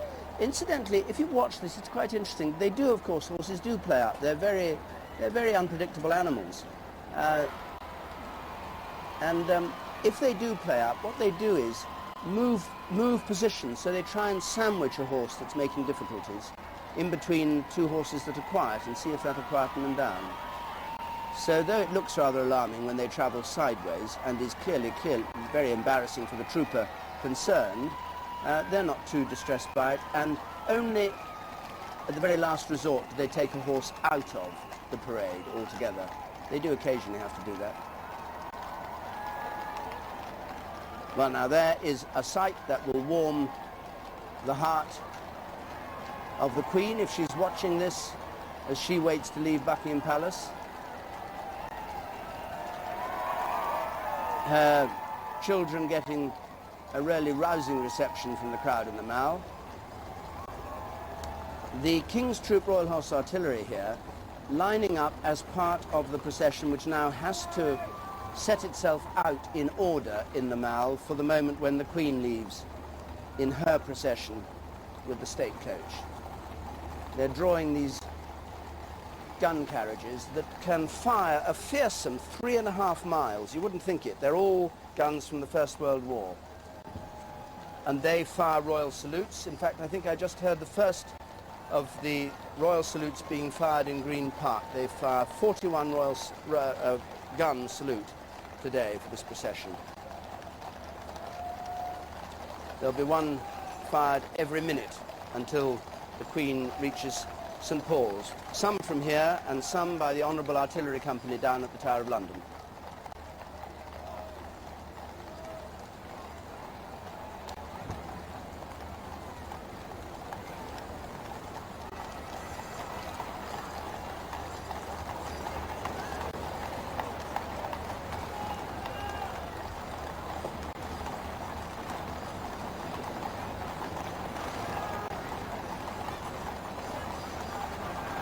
The eight Windsor Greys that draw the Gold State coach. Each pair has a coachman driving it, and they come through this very, very narrow entrance.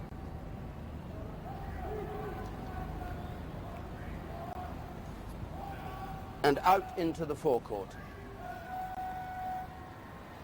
10:43 as the Queen comes out for a royal salute, and then the sound of Zadok the priest as she emerges towards the Mall.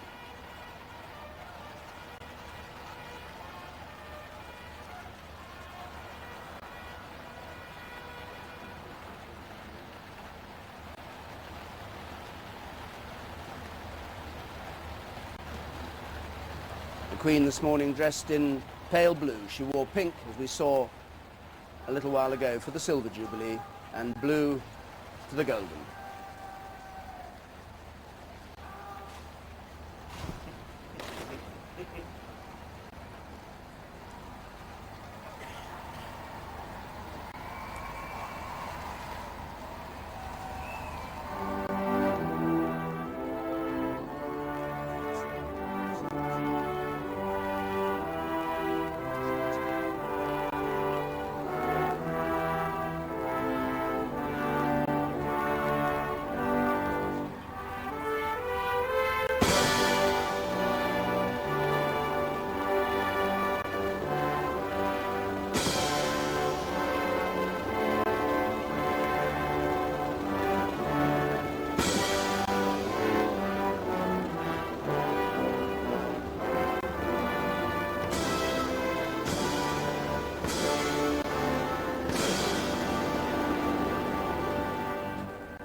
It's worth taking a close look at this coach. It was built to symbolize the victories of Great Britain in the 7 Years' War, which had just ended. So it's full of symbols of victory. Palm trees, a crown at the top held by 3 cherubs, and on the panels paintings showing victory and triumph as Zadok the priest thunders out across the Mall the coronation anthem.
Princess Royal mounted in the uniform of Goldstick in waiting. She's a Colonel-in-Chief of the Blues and Royals, and there are 2 of them. They take it in turns. So she's dressed like that, but not, incidentally, wearing the long boot, because she wouldn't then be able to dismount and go into St. Paul's Cathedral.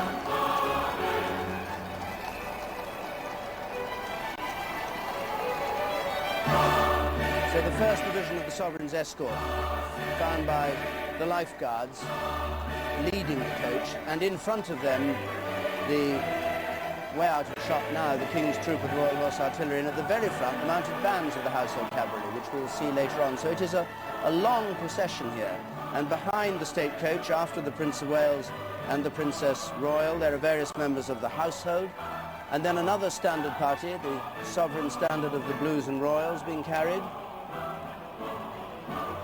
and the 3rd and 4th divisions of the Sovereign's escort, and then 2 more gun detachments. So it's a great procession that people are seeing here.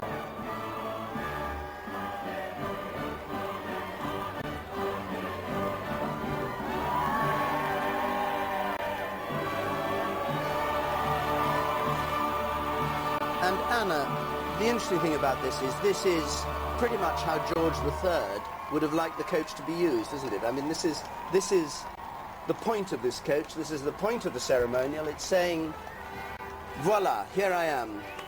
Exactly, although I think it's saying that even more today than it would have done originally, because of course a coach was a perfectly normal way of travelling in the 18th century, and every serious aristocrat would have had a pretty grand coach along the lines of this, not quite as grand as this. But today, the contrast between travelling by coach as a sovereign and then the cars and the actual bus that we saw earlier makes it even more splendid than it ever would have been in George's day.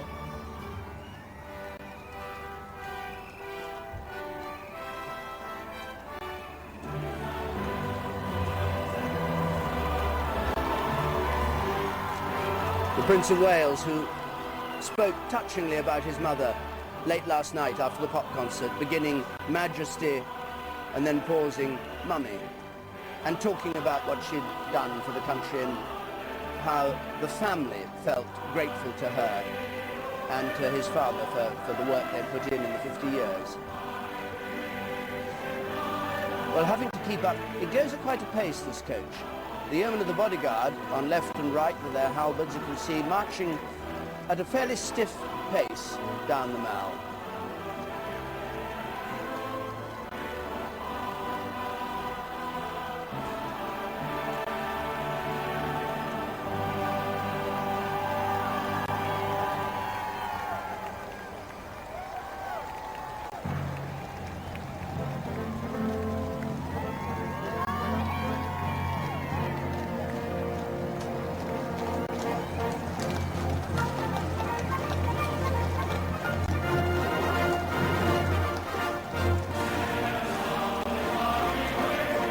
The yeomen of the guard, 4 of them walking alongside the Gold State coach, and they are the oldest of the royal bodyguards. They were created by Henry VII after the Battle of Bosworth. And they're dressed in these terrific sort of Tudor uniforms, scarlet doublets with a Tudor crown and roses of York and Lancaster. Very unsuitable for marching up the Mall. Black buckled shoes, red stockings, you can see, halberds, ruffs and hats and ribbons and goodness knows what. Queen's rather more coolly dressed, pale blue with 3 strings of pearls. And the Duke of Edinburgh with a whole host of medals on his left chest. The back panel of the coach has Neptune arriving in Britain to celebrate Britain's triumph. And those 2 great figures at the back with the what are called fasces, the symbol of authority that the Roman magistrates used to carry. A bunch of sticks and a spear sticking out. And they're half man and half dolphin. You can't see the dolphin's tails, which twirl in underneath the coach.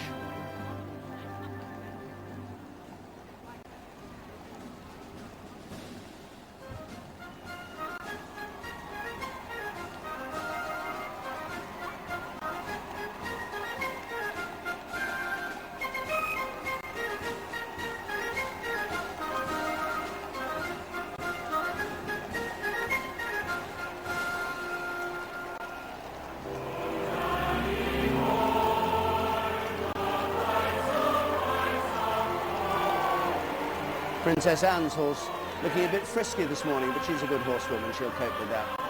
Some of these people who have to ride these horses don't do it from one ceremonial procession to another and complain like anything if their horses aren't perfectly calm.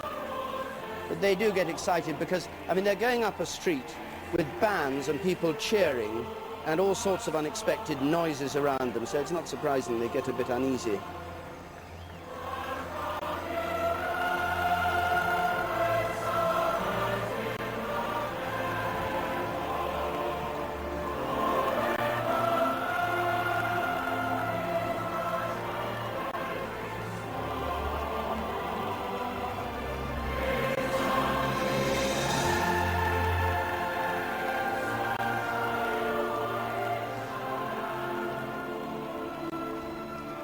The coach now coming to the top of the Mall and approaching Admiralty Arch.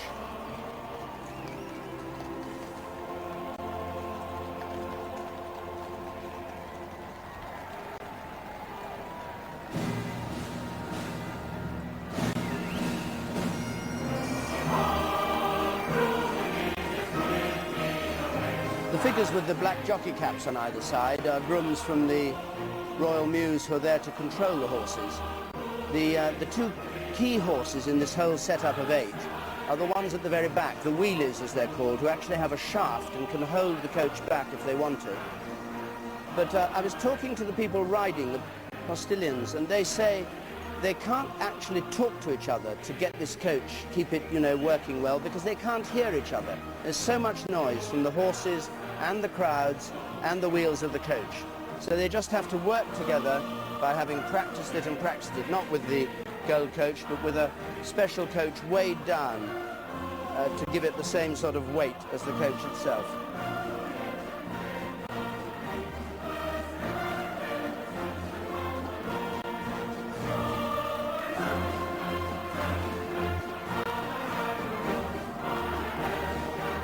pass through Admiralty Arch now and out into Trafalgar Square. And think of the sights Trafalgar Square has seen in the past 50 years. This is where the great protests were held. This is where the anti-apartheid movement demonstrated. This is where the violent demonstrations against the poll tax took place. This is where the CND protesters sat down. This is a kind of political hub of Britain.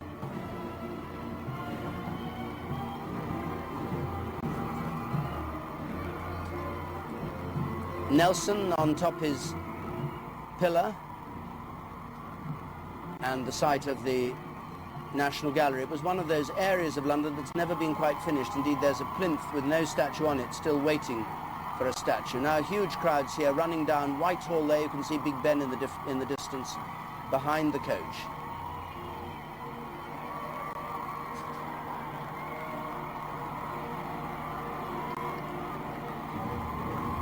The brakeman there at the very back of the coach has just got a little worm gear to try and slow it down when it comes to a hill. Actually, most of the route from Buckingham Palace, 2.5 miles it is from Buckingham Palace to St Paul's, most of it's on the flat except for the last stages up Ludgate Hill to St Paul's itself.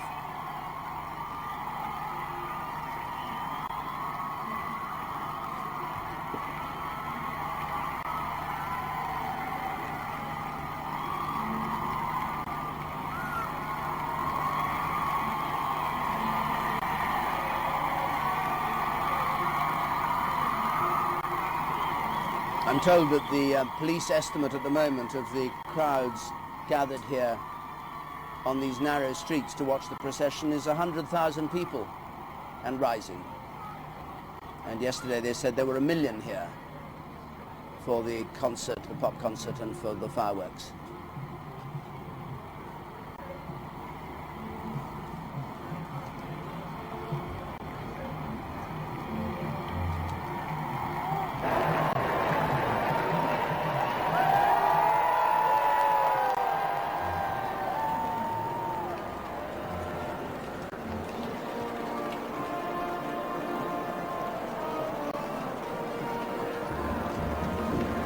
The first carriage procession, in the meantime, is coming towards the city. It's reached the Aldwych. It's gone past the Savoy Hotel, gone past the Royal Bankers, Coutts Bank, past Charing Cross,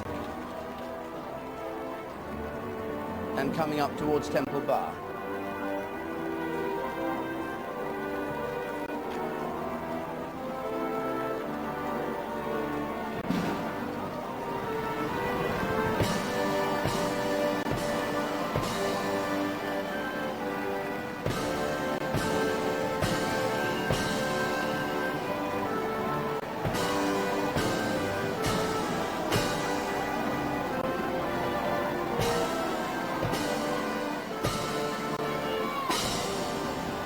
Band of the Coldstream Guards playing as they approach the Church of St Mary le Strand.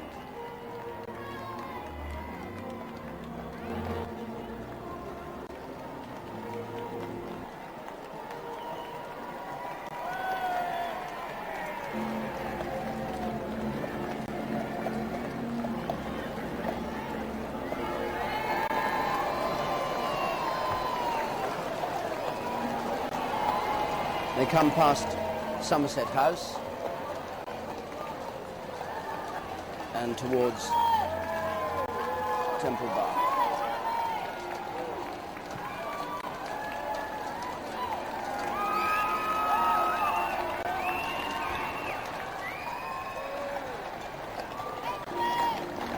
Church of St Mary le Strand. This was one of the ones that the Duke of Somerset pulled down when he built his palace.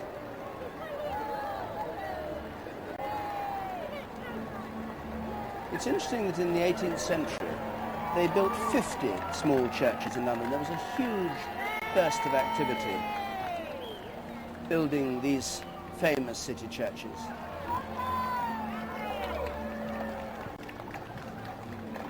They've also gone past quite an interesting church, which is the Savoy, down behind the Savoy Hotel. which is the Queen's Chapel of the Savoy, one of the oldest areas. It was in the Duchy of Lancaster.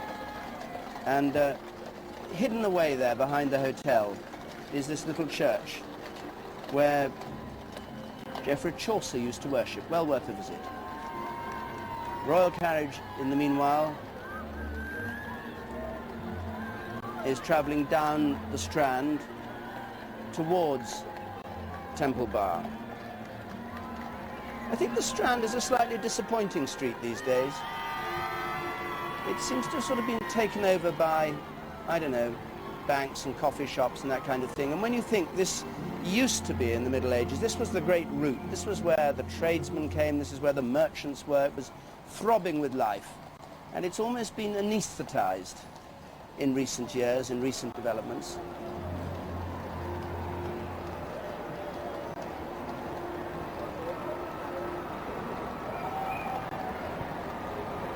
Part of this land is owned by the Queen. Well, it's owned by the Duchy of Lancaster, whose revenue goes to the Queen.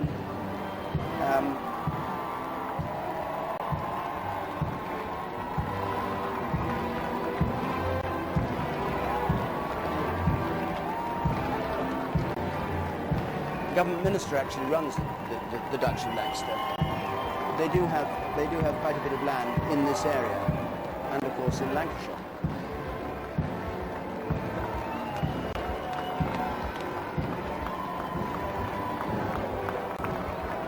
Past the Savoy Hotel there.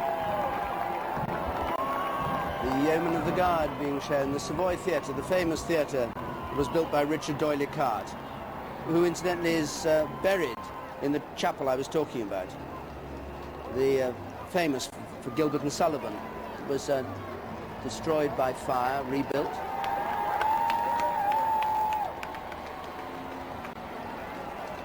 The first procession, meantime, arriving at the entrance to the city at Aldwych, coming close to Childs Bank. And the Lord Mayor outside, ready to pay his compliments. Captain's escort leads the way, the advance guard.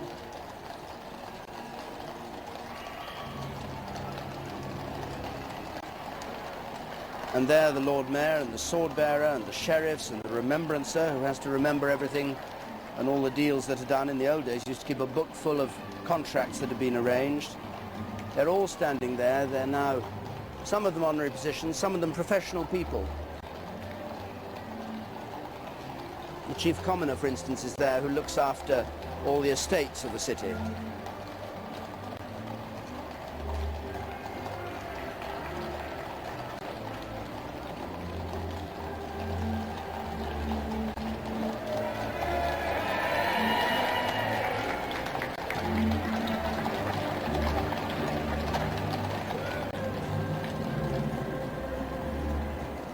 And some way behind them, the gold coach, coming the same route. And when the Queen and the Duke of Edinburgh arrive at Temple Bar, the coach will come to a halt for 4 or 5 minutes while this ceremonial takes place. And then the Lord Mayor gets into his carriage and goes ahead of her and leads her to St. Paul's. Somerset House again, another place well worth a visit now. It's got wonderful pictures in it, the Hermitage Museum. It's all been converted, and last winter there was a great skating rink inside.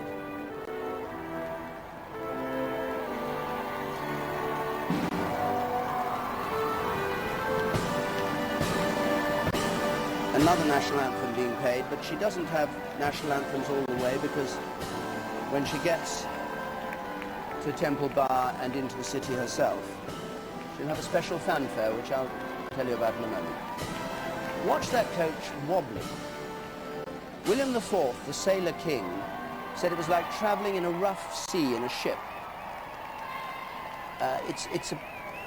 George V said it was, no, Queen Victoria said it was a pretty horrible thing to go in. I think it's rather brave of the Queen to travel in it at all. She's not a good sailor. And if you watch it, you'll see it sways and bucks and rolls, and that's despite the fact it's had special springs fitted to try and dampen down the movement. I must say, 2.5 miles rocking and rolling, far cry from last night's rocking and rolling, and ending up having to get out. You see, it sort of wobbles as it goes along. Very disconcerting.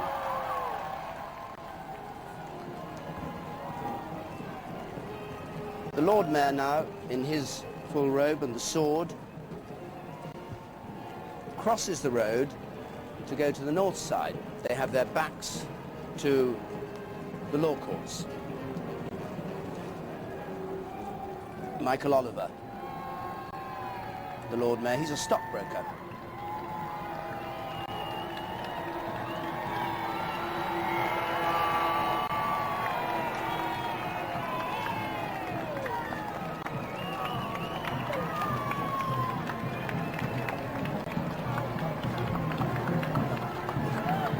Now, Anna Kay, just before we get to the ceremony, just tell us a bit about the relationship between city and monarch and the significance of what we're going to see.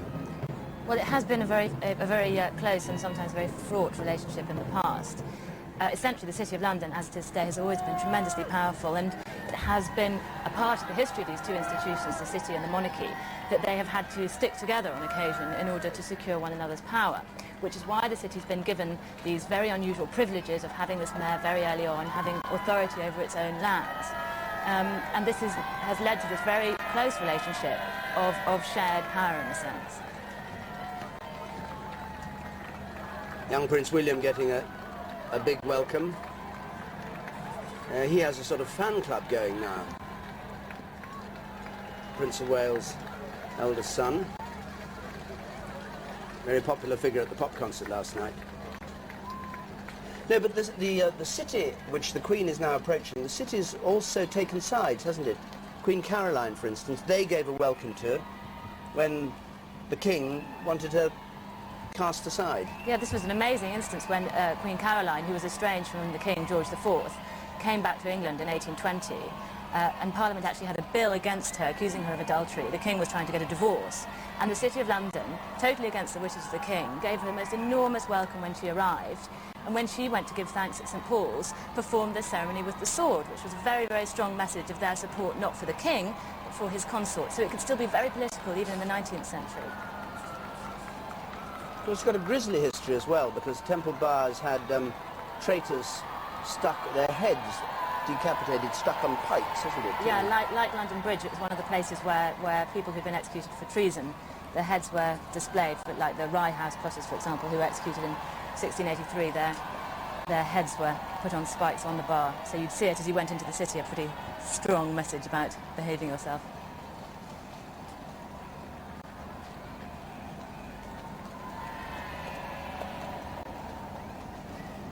Well, that relationship is way, way in the past. What we're going to see in a moment is an interesting reminder of how things used to be. But the city is still jealous of its political power and of its self-government, but it's not no longer, in any sense, likely to have a rift with the Crown or indeed to do anything other than go through these kinds of formalities that the city likes to remind itself, to use to remind itself of their past. A fanfare as the gold coach arrives, a special fanfare composed by Elgar Howarth that's going to be played from here right up to St Paul's, will follow the ceremony.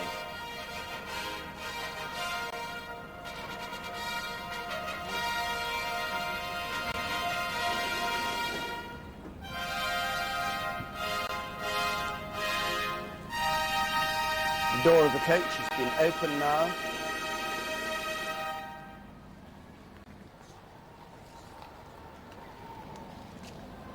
And the Lord Mayor just leans the hilt of the sword in. The Queen simply touches it and takes it back. So, in token of her sovereignty, the pearl sword has been given to her. And now she has to sit and just wait. And given the way that coach is moving, I think it's a blessed relief to have a slight pause on the long journey up to St. Paul's.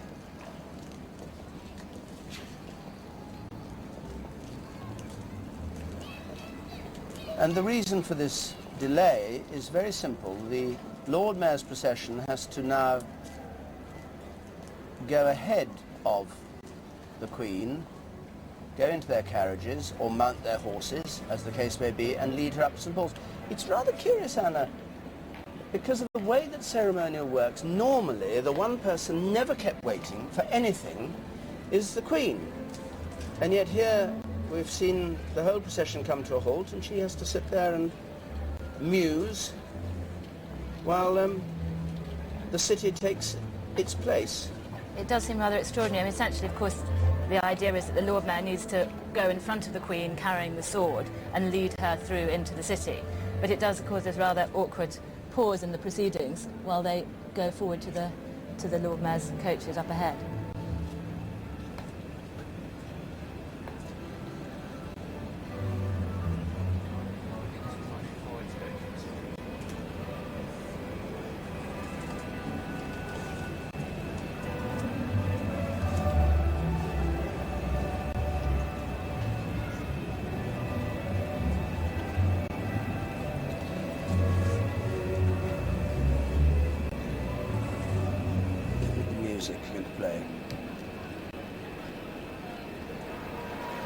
At St. Paul's Cathedral, the Guard of Honour waiting. All the principal guests have arrived there, and the first procession of the royal family arrives.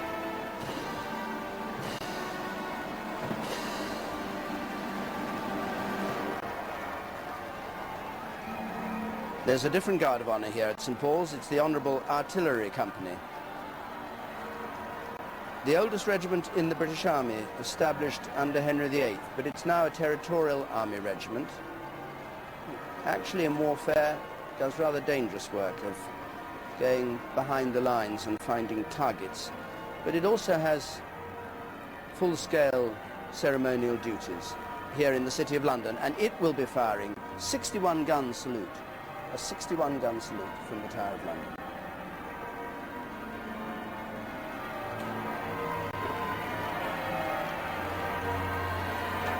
Household cavalry on the staircase party, 15 lifeguards, 15 blues and royals, mixed.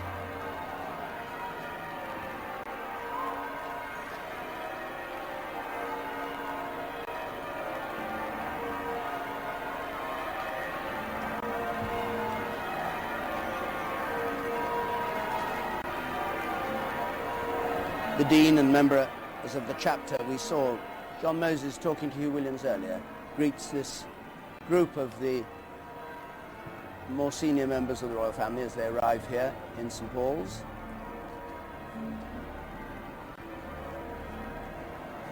Prince Harry at the front there again, Prince William,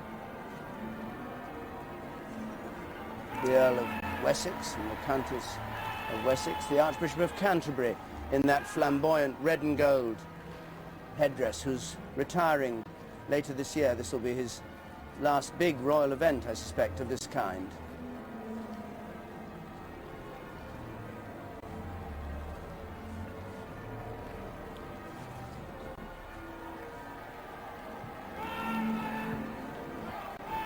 Meantime, the Queen is still sitting patiently at Temple Bar, while the rest of her family turn up at St. Paul's, waiting to set off again.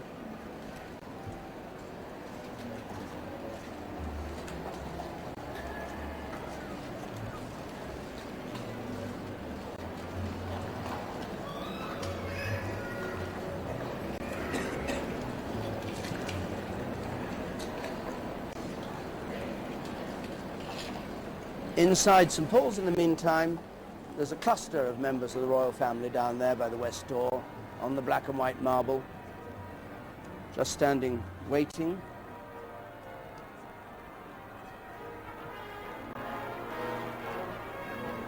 Huge doors of St. Paul's, quite unlike the entrance to Westminster Abbey with its rather modest west door. And there's going to be a big procession up the nave. There's been the procession of the Speaker and the Lord Chancellor and the Orders of Chivalry and the Knights Bachelor and all of that. But then there's going to be a big procession of members of the royal family, which is what they're waiting there for. The junior members went up first, then the more senior members, and then finally the grand procession which ends with the Queen herself. So everybody processes and is escorted up St. Paul's. Back at Temple Bar, horses standing patiently in their full state harness, Moroccan leather harness, and then just at the moment when we were told they would move off, they move off. So this has been impeccably timed. It didn't go quite so well at rehearsal. They had to change the pace a bit. And now this fanfare starts. The Black Dyke Band, the Royal Marines from Dartmouth, the Corey Band from Wales, the Strabane Band from Northern Ireland, the St Helens Youth Band, the Royal Marines from Plymouth, the Whitburn Brass Band from Scotland, all playing these various versions of the fanfare.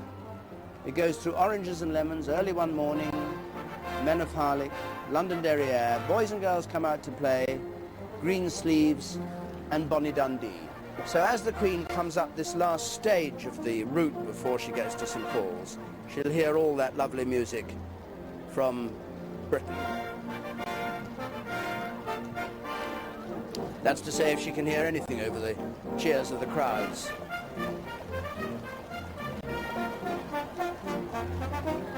There's Oranges and Lemons.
These Jubilee processions are, of course, reasonably new over the great scheme of history, being essentially a 19th century invention. But for the sovereign to go and give thanks at St Paul's has been something that's happened for a much, much longer period of time. Henry V gave thanks at St Paul's after the success at Agincourt. Elizabeth I famously came after the Armada was defeated, performed exactly the same ceremony with the sword at Temple Bar, and then gave thanks in St Paul's Cathedral. So this is part of a very, very long tradition of this sort of procession to the cathedral to say thank you for something. Of course, the Queen herself has been there on several occasions during her reign, not just for the Thanksgiving of the 25th anniversary, but at other occasions as well. After the Falklands War, I think, which again is very much like the Armada, these military Thanksgiving services. And when her mother was 100, there was a service in St Paul's. Now, it's interesting the way that St Paul's is used for some things, and Westminster Abbey for others. I mean, Westminster Abbey, run by the Queen, a royal peculiar, used for one type of ceremony. St Paul's is very different. And of course, Queen Victoria's Golden Jubilee didn't go to St Paul's, her procession. She gave thanks in Westminster Abbey. So it's quite an interesting reintroduction of St Paul's into these sorts of events, that then the Diamond Jubilee service was there, and then that has set the form for all subsequent ones. Mind you, if every time the Queen goes to the city she has to go through all this, you'd think it would rather discourage her, off, particularly the delay at Temple Bar. The undignified hanging back, yeah. The next procession to arrive at St Paul's is what we can properly call almost the front of the Queen's procession, which is the Lord Mayor arriving, and he now stands on the steps, holds the sword. There he is with the feathered tricorn hat behind. His regalia goes out in front, but he will hold the pearl sword and will precede the Queen up the steps and into the cathedral.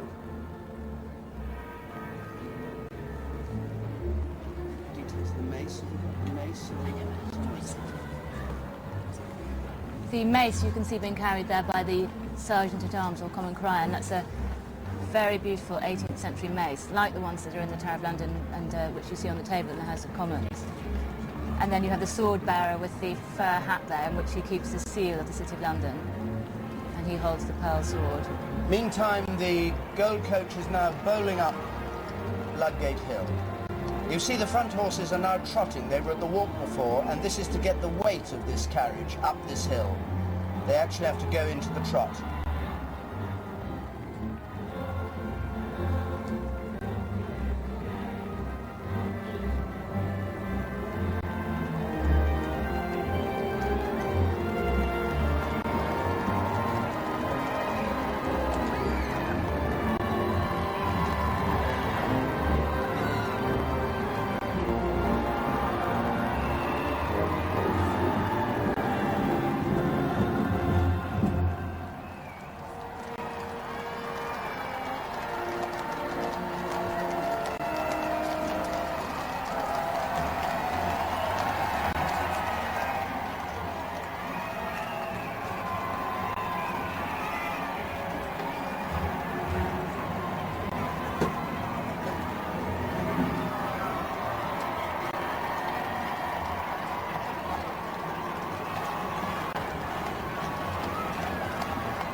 Waiting for the Queen on the steps of St Paul's.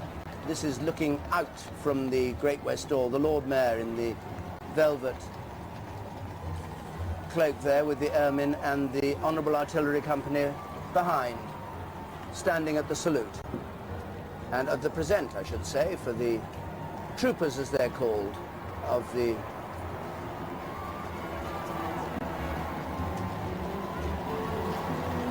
Honourable Artillery Company. Not far to go now before this gold coach, and the yeomen of the bodyguard left and right still doing well, keeping up a good pace there.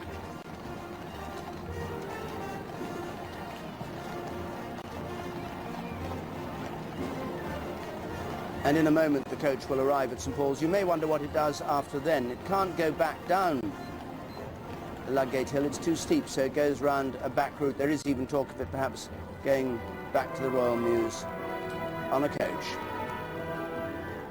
of its own.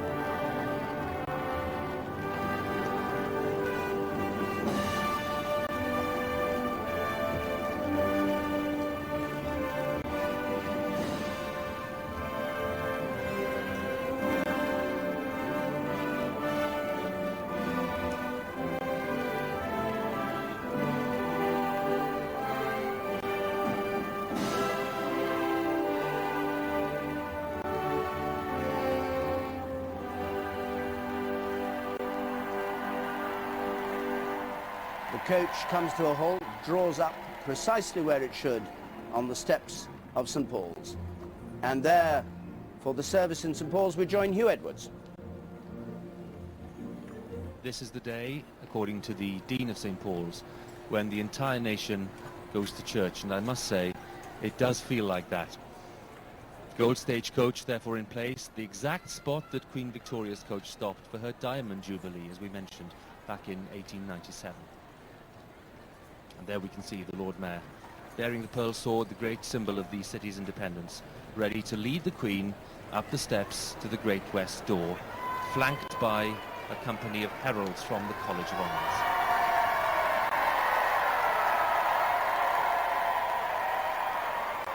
The crowds outside cheering. They've been gathering here from, well, at least 5:30 this morning, and when we arrived at 6 there were plenty of them there, so they've been rewarded for their patience.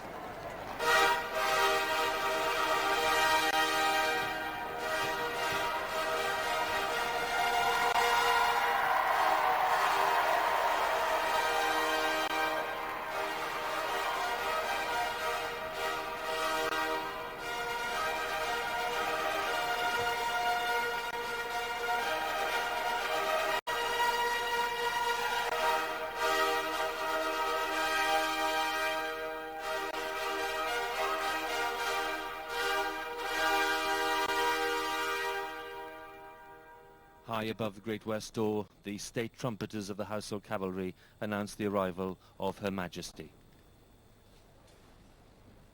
And she greets the party there waiting for her, including the Bishop of London and the Archbishop of Canterbury there, Dr. George Carey. And our service of Thanksgiving begins splendidly with Hubert Parry's great anthem, I Was Glad, based on Psalm 122 and sung notably at the coronation in 1953. Today, as then, we're being treated to the full version, with such great resonance, of course, for the Queen.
Hubert Parry's glorious anthem, which leads us to the bidding of the Dean of St. Paul's. We come to this cathedral church to give thanks to Almighty God for the long reign of Her Majesty the Queen, and to rejoice together at this time in her Golden Jubilee. We come from all parts of this realm and Commonwealth of Nations to celebrate our traditions of faith, of liberty, of law, of government, of public service, of compassion. We come from many traditions of faith to pray for the well-being of all people, for the peace of the world, for the unity and prosperity of our nation, for the life of the Commonwealth, and for ourselves, that we may do justly and love mercy and walk humbly with our God. And we hold before God in prayer our Sovereign Lady the Queen, His Royal Highness the Prince Philip, Duke of Edinburgh, all members of the royal family. And we ask that throughout their lives they may be sustained and renewed by the power of God's Holy Spirit. O God, who providest for thy people by thy power, and rulest over them in love, vouchsafe so to bless thy servant Elizabeth our Queen, that under her this realm may be wisely governed, and thy church may serve thee in all godly quietness, and grant that she, being devoted to thee with her whole heart, and persevering in good works unto the end, may by thy guidance come to thine everlasting kingdom.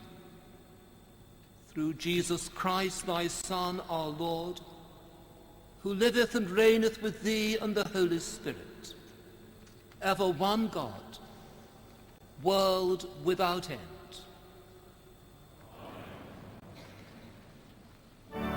Our first hymn in this Jubilee service is one of the nation's best loved, without doubt. The words by Henry Light, a splendid tune by John Goss, who served as organist here at St. Paul's during much of the Victorian era. Praise my soul.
Praise Again is the theme of our first readings this morning, performed by two students, Toby Hunt from Cardiff and Catherine Macmillan from Belfast.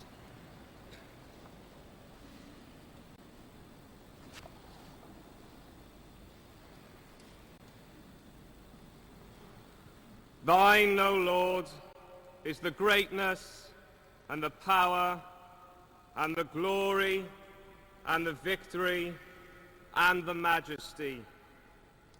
For all that is in the heavens and in the earth is thine. Thine is the kingdom, O Lord, and thou art exalted as head above all. Both riches and honour come from thee, and thou rulest over all.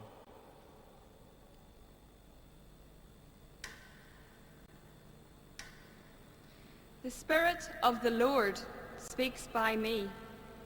His word is upon my tongue. When one rules justly over men and women, ruling in the fear of God, he dawns on them like the morning light, like the sun shining forth upon a cloudless morning, like rain that makes grass to sprout from the earth.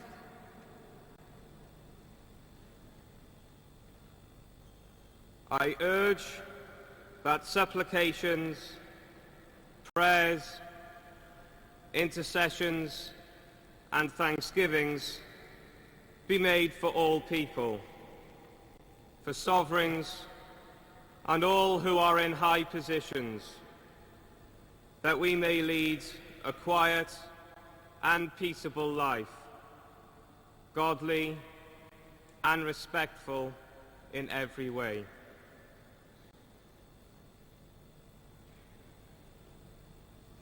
Be subject, for the Lord's sake, to every human institution. Live as those who are free, and yet without using your freedom as a pretext for evil. Live as servants of God. Honor all people. Love one another. Fear God. Honor the sovereign.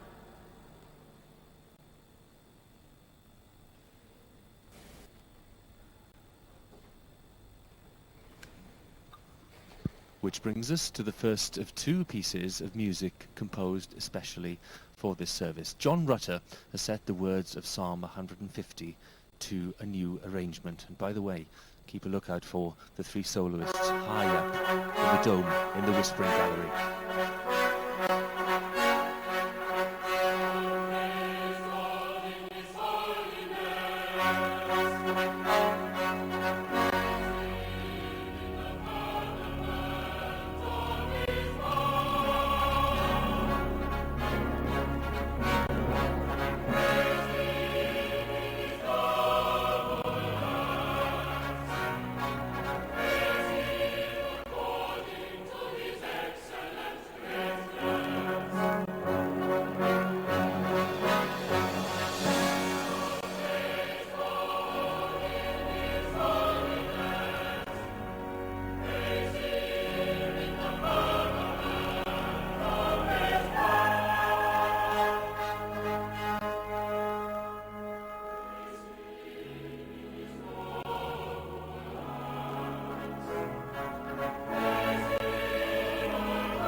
John Rutter's stirring new setting, the Psalm of Praise 150, which leads us, appropriately enough, to the Litany of Thanksgiving, prayers led by representatives of the other denominations.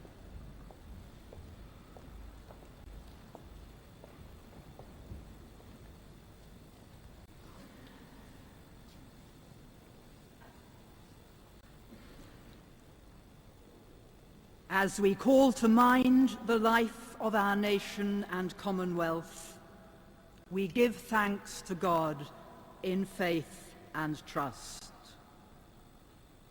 For the gift of the Christian faith, which has nurtured and enriched our nation through many centuries, let us bless the Lord. The gift of many traditions of faith, and for all whose devotion has sustained and renewed our people, let us bless the Lord.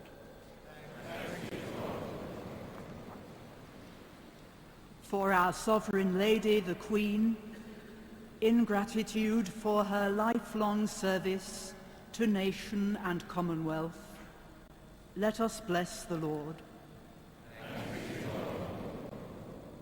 For her wisdom, discernment, and example given in times of peace and war, let us bless the Lord.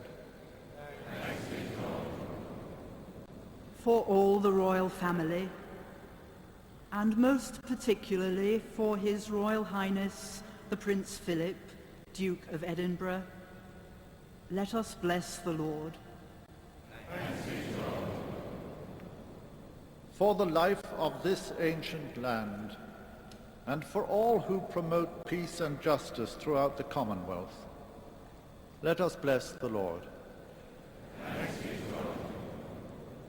For all who bear the privilege and burden of government in times of hardship or prosperity, let us bless the Lord. For the industry, services, and institutions of our common life, and for all who work for the benefit of society, let us bless the Lord. For our own lives, always giving thanks for those who have gone before us, that we might go forward with confidence and hope, let us bless the Lord.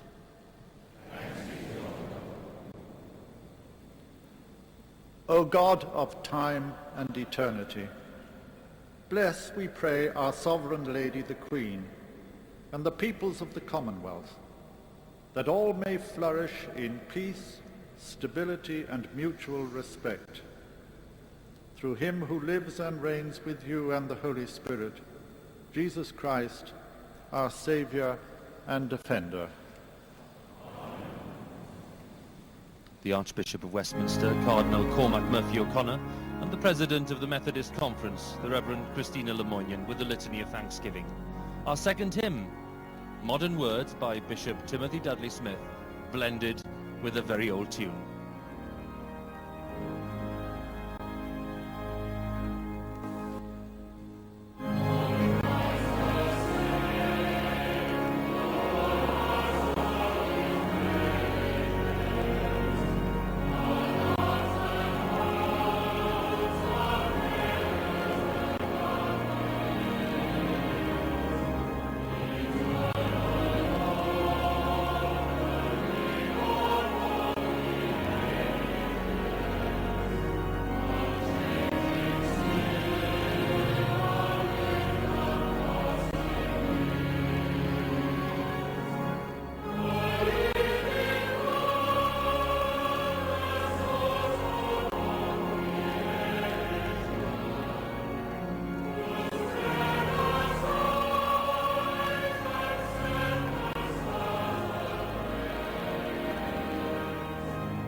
The Jubilee service is led next in prayer by senior representatives of the Commonwealth. Prayers for patience, courage and resolve. We come as peoples of this nation and Commonwealth, offering to God our prayers for all that is to be.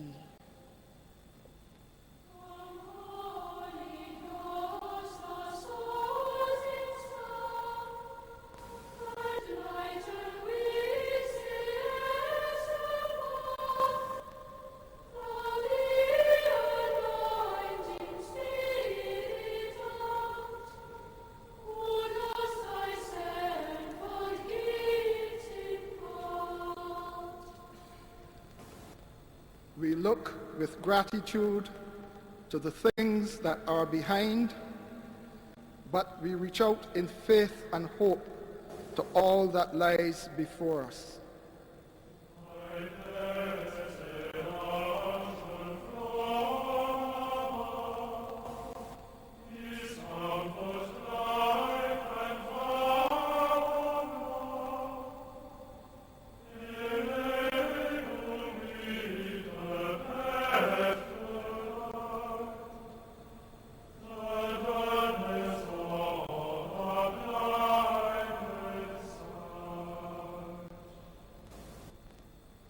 We ask for all God's children a renewed vision, a lifetime service in love, imagination, patience, courage, and resolve.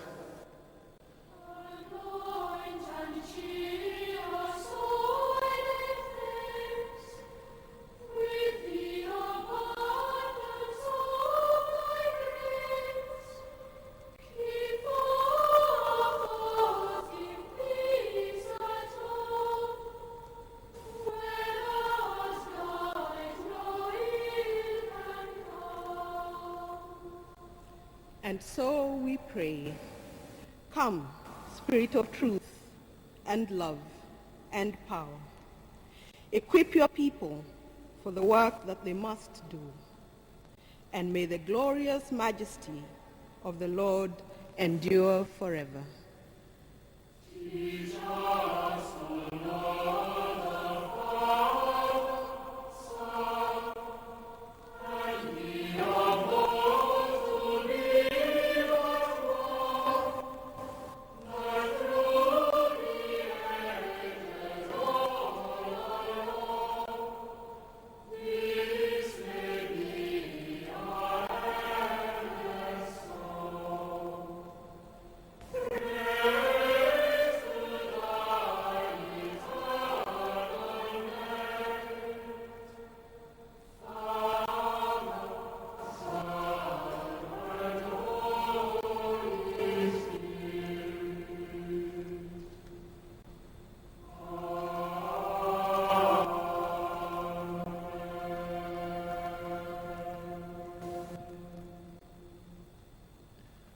And that wonderful invocation moves us forward to the New Testament, to the Gospel according to Mark, and to the 10th chapter. And here to read it is the Right Reverend Dr. Finlay MacDonald, Moderator of the General Assembly, the Church of Scotland.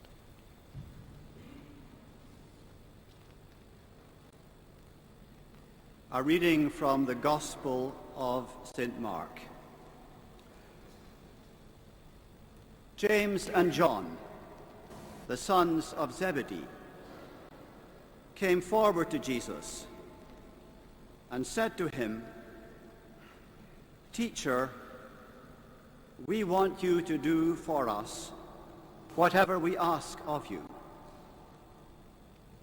And he said to them, "What is it you want me to do for you?" And they said to him, "Grant us to sit, one at your right hand and one at your left, in your glory." But Jesus said to them, "You do not know what you are asking. Are you able to drink the cup that I drink? or be baptized with the baptism that I am baptized with?" They replied, "We are able." Then Jesus said to them, "The cup that I drink, you will drink, and with the baptism with which I am baptized, you will be baptized. But to sit at my right hand or at my left is not mine to grant, but it is for those for whom it has been prepared." When the 10 heard this, they began to be angry with James and John. So Jesus called them and said to them, "You know that in the world rulers lord it over their subjects and make them feel the weight of their authority. It shall not be so with you. Among you, whoever would be great must be your servant, and whoever would be first must be the willing minister of all. For the Son of Man came not to be served, but to serve, and to give his life a ransom for many." Thanks be to God.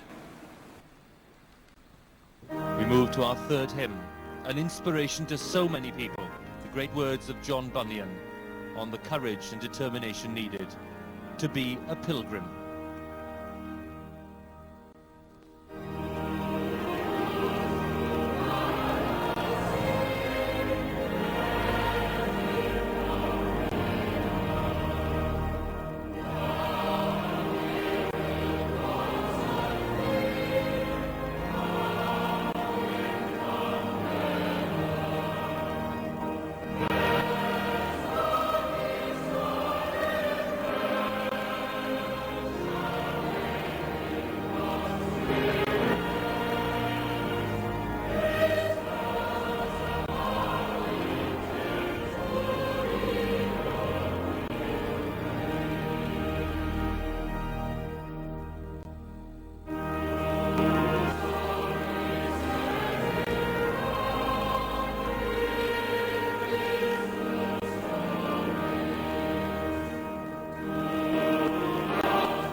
In the name of the Father, and of the Son, and of the Holy Spirit. Amen.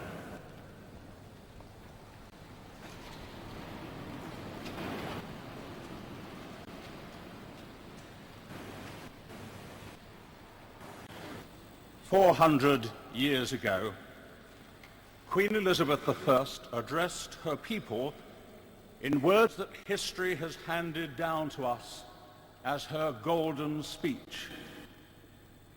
'Though God hath raised me high,' she said, I count the glory of my crown that I have reigned with your loves. Today, at the height of another Elizabethan reign, we may speak again of love and glory and of the steadfastness of a faithful sovereign. Here now in this great cathedral, we give thanks, Your Majesty, for your devotion and dedication over 50 extraordinary years. And we offer in return our respect, our admiration, and yes, our love. That has been expressed in so many ways and so many places as you have traveled the length and breadth of the United Kingdom. In recent days alone, it's been marked in song and dance, in street parties and pageants. It's been celebrated in public parks and palace grounds. It has been heralded by fireworks and beacons. And we give thanks, Your Majesty, that though flames have burnt bright in many places, those inside the palace were soon extinguished. The range of our continuing celebrations tell us something important.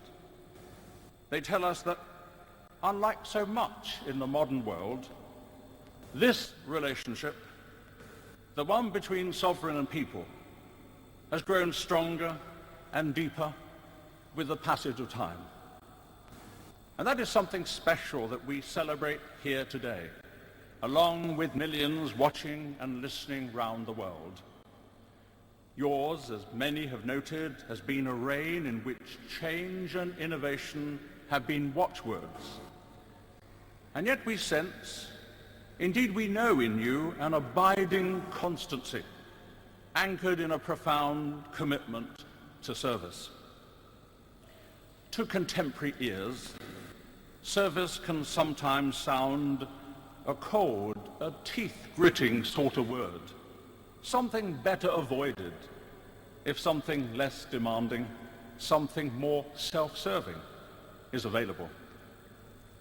But the gospel reading chosen for this act of worship emphasizes the glory of worship. Among you, whoever would be great, said Jesus, must be your servant. For the Son of Man came not to be served, but to serve and to give his life as a ransom for many. Those challenging words are a powerful affirmation of the changeless truth taught by Christ himself in his life and death for us all, that real greatness finds its fullest expression in serving others. And that truth has been reflected throughout your reign. In your commitment to service, we've seen not the denial of life, but its rich and glorious affirmation. And from your elevated and noble position, how greatly you have served. Yours was a vocation which you did not seek. It was a task to which you were anointed. It came to you at an age when few people are ready to assume burdens of responsibility, even far lighter ones. It was, as you have publicly acknowledged, required of you, not just by your people, but by God. And your faith has helped to sustain you. You made that clear in your Millennium Christmas message, telling us directly the teachings of Christ and my own personal accountability before God provide a framework in which I try to live out my life. Of course, an abiding commitment to faithful service does not make life simple or easy. Indeed, there comes with it a recognition that none of us is immune from suffering and pain, whatever our role or place in the world. Even now, your Jubilee is tinged with sadness in the absence of the Queen Mother and Princess Margaret, whom we remember today with affection and gratitude. But in your mourning, we saw again what help and succor the bonds of family life can give. We honor today your own commitment to family. We honor especially Prince Philip, whose unswerving support and energy of vision have been so crucial in the necessary evolution of the monarchy during this time. Changes over the last half-century has made of the United Kingdom a society of increasingly diverse cultures and creeds. Here too, your constant example on behalf of us all has helped us to bind together us all in a sense of shared purpose and endeavour. That dedication has also been evident in the wider world, and nowhere more so than in the creation and development of the Commonwealth. We have seen there so clearly both the steadfastness of your commitment and the pleasure you have taken in it. For the Christian call to service is not just about a willingness to make sacrifices for others. It's also about joy.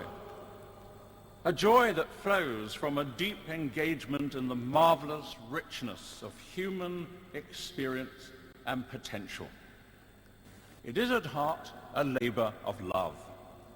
It finds in love expressed in the sacrificial gift of Jesus Christ, the fundamental impulse of God's creation. It recognizes love as the power to transform and transcend all, as the cornerstone of our hope for the future of humankind. It allows us, indeed it calls us, to look to that future with all the myriad changes and challenges it will continue to bring, not with fear and faint hearts, but with openness and expectation. We find this enduring vision woven through the fabric of your reign like a golden thread. And that is why those words uttered 4 centuries ago by another Elizabeth are right for us here today. Though God hath raised me high, she said, I count the glory of my crown that I have reigned with your loves. Your Majesty, Elizabeth, our Queen, you have the respect and affection of your people. You do indeed reign with our loves. For your servanthood is the glory of your reign. And today we thank God for it. In the name of God, Amen. And the Archbishop's moving words of tribute lead us to the act of dedication and renewal, starting with a motet by George Dyson, which, by the way, was sung at the actual moment the Queen was crowned back in 1953.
Jesus said to his disciples, "You know that in the world rulers lord it over their subjects and make them feel the weight of their authority. It shall not be so with you. Among you, whoever would be great must be your servant, and whoever would be first must be the willing minister of all." In thanksgiving for the golden jubilee of our sovereign lady, the Queen, I invite you to join with me in dedication to the service of this nation and Commonwealth. Will you pledge yourselves to promote the unity of this realm in the fellowship of the Commonwealth? Will you uphold the ministers of the Crown in the cause of justice and peace? Will you defend our heritage of freedom and seek the common good? Eternal God, your Son, Jesus Christ, came among us as a servant and revealed the majesty of your kingdom. By the power of your Holy Spirit, lead us in truth, guide us in peace, enrich us with your grace, and keep us faithful in your service now and forever. Amen. And so, in celebration, thanksgiving, and renewal, we say together, Our Father, who art in heaven, hallowed be thy name. Thy kingdom come, thy will be done, on earth as it is in heaven. Give us this day our daily bread, and forgive us our trespasses, as we forgive those who trespass against us. And lead us not into temptation, but deliver us from evil. For thine is the kingdom, the power, and the glory, forever and ever. Amen. The words of the Lord's Prayer bring us to the second piece commissioned specially for today by John Scott, the organist here at St. Paul's. It's his setting of Psalm 84.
God grant to the living grace, to the departed rest, to the Church, the Queen, the Commonwealth, and all humankind peace and concord, and to us and all his servants life everlasting. And the blessing of God Almighty, the Father, the Son, and the Holy Spirit be with you and abide with you always.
National anthem arranged by Gordon Jacob for the coronation back in 1953, bringing events here at St. Paul's to a close. Well, not quite.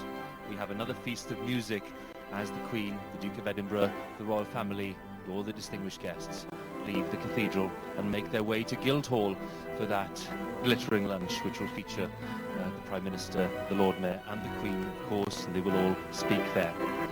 A word about the music that we're hearing now, because lots of you will love this piece. I certainly do. It's by Elgar. I don't need to tell you that. It's the Pomp and Circumstance March number 4. And if the service started on a rousing note with Harry's magnificent anthem, I was